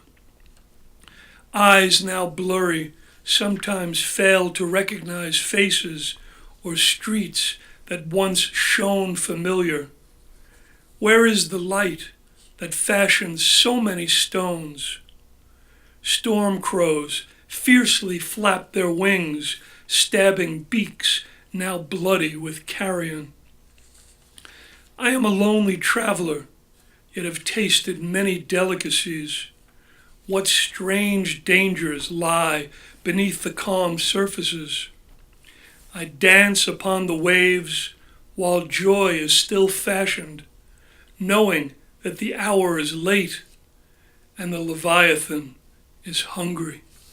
Thank you. John Winnell. And up next at the plate, we have Timothy Dark. Batting cleanup. That's right. All right, I'm going to do one. This doesn't have a title. It's just a school shooting. Don't blame the artillery. Trump fucks up. What about Hillary? Muslim bomber. Yeah, he's a terrorist. White school shooter. He needs a therapist. Gun reform. They want to take our semi-autos. The people march. They were paid by George Soros. Cop kills black man. He already had a record. Woman cries assault. Well, she dresses half naked. Celebrities speak out. Just stick to making flicks. Players kneel. You're a son of a bitch. Jews claim bigotry. Don't complain. Your wealth is massive. Kids march against guns. They should take CPR classes. Stephen Miller and I could do 2 hours on that. Well, yeah, but we won't. Yeah. Wow. Anything else you guys want to plug before we wrap things up? 350 Days. Thank you. It comes out April 2nd. Get it on iTunes. You can find it on Amazon, I believe. That's going to come next. Look out for it. If you're a wrestling fan, you will really, really hate to miss this, because this takes you into the life of the men who made this business, and it makes it personal. 350 days. Imagine being away from your family for 350 days out of the year and missing graduations, holidays, birthdays, sometimes even funerals. They used to wrestle on Christmas and Thanksgiving. So imagine the sacrifice they made to entertain you. Unlike Hollywood, it's different. It's it's carny, it's circus, it's traveling, constantly traveling. Let me ask you a question since we're on this. I've had wrestler friends tell me, quote, "I'm always in pain." What do you think of that? Well, I attribute that to your bump clock. There are only so many bumps in your body, and there's a reason why old school wrestlers live longer. Old school wrestlers tell a story, and they bump it. When they bump, it means something. New school guys bang and bump around like they're video games. They'll find out if I'm going to be 58 soon. So if I'm still able to do this, there's a reason why. Yes, you could do some high risk maneuvers, but make them count for something. Because if all you're doing it is just another high spot, it's not going to stand out. Think about the old timers. When Jimmy Superfly Snuka got up there like this, it was lights out. When Jake the Snake wrapped you up, it was lights out. When Hogan did the finger shake and all of that stuff, it was lights out.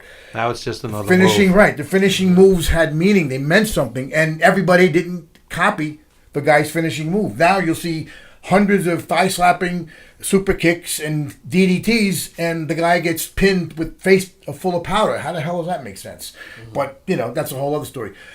350 days. Look up The Last Days of Dark on YouTube. Support my good friend Timothy Dark. Look up John Manel on Facebook. If you like poetry, support indie everything. Support this station, Village Connection Radio. Tell a friend. Let them tell too, and they'll tell too. The old hair commercial. SWF, March 23rd, Bayville, New Jersey. Look up Chris Michaels, the original Chris Michaels on Facebook. I will have information on there today where you can get tickets and support this family. Please. And where can we see your show, Timothy?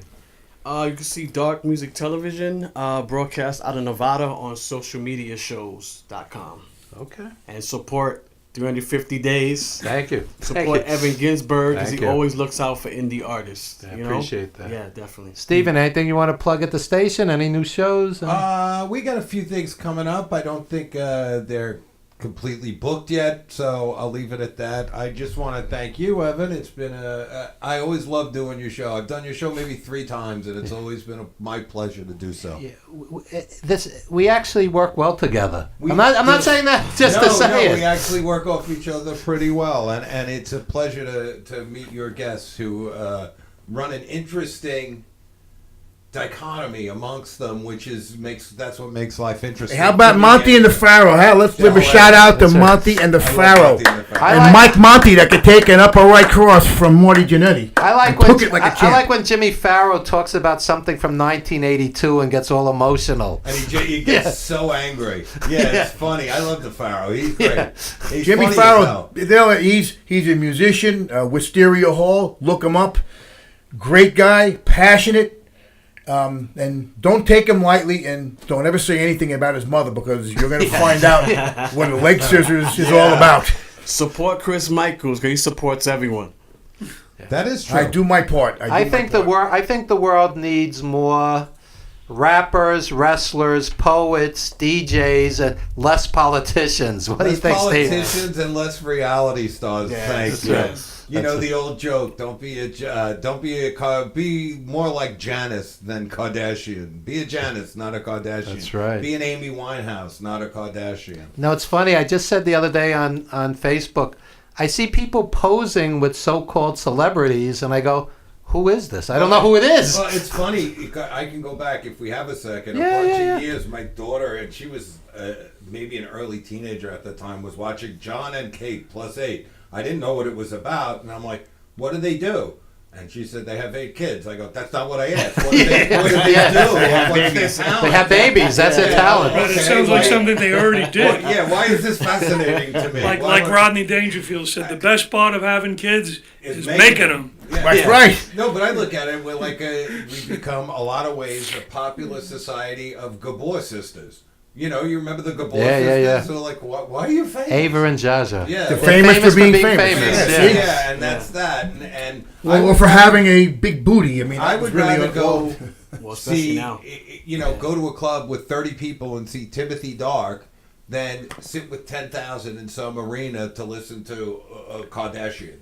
You know, I would rather see talent. That's my Of course. And you can connect with people. I just find it interesting when I see a picture on Facebook and the guy is posing with somebody like really proudly, and I go, I have no idea who this is. Right. You know, it's like to them, it's the person's famous. I don't get it. I never will. I just some reality star or whatever. I mean, you know me. I like the old rock, so I know a lot of those guys. And to me, that's Paul McCartney's legitimately famous. Paul McCartney's legit. Yes. Ever since Kanye discovered him. That's one of the Paul funniest McCartney. things. That's This hilarious. guy McCarthy's going to get famous. This guy McCarthy's going to get famous. He's getting a rub because of from Kanye. Oh, Jesus. Gracious. Well, this is a group of people that I enjoy being with. John, Likewise, Evan, who are always guests at my house, that I give them It's strong like sitting wine in your and living they're room passed doing out. a radio show.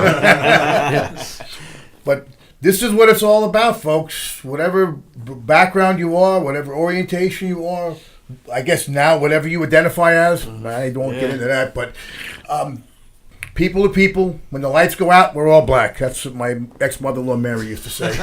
We're all the same size, so. Yeah. That's, well, usually everybody's the same size when you're on the ground. Down, in the dark. That's true. I don't think we could end on a better, grounding pounding somebody. We'll all be in a box someday. Let's end on that note. All right. Thanks, everyone, and we will see you tomorrow.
They're all dead. The lines cut off inside my head.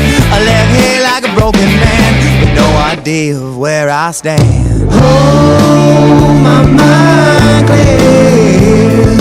Lord, I shed all my tears. Oh, now baby, I was just waiting here while you moved on.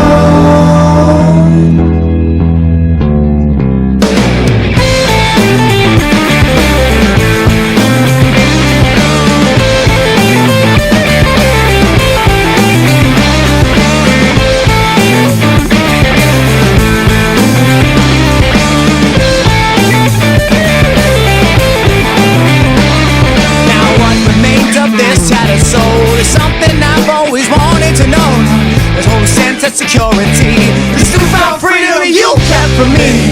The sound of all your loaded guns. This heartbreak war has just begun. The sound of all your loaded guns. This broken man has already won. Oh, my mind clear. Lord, I shed all my tears.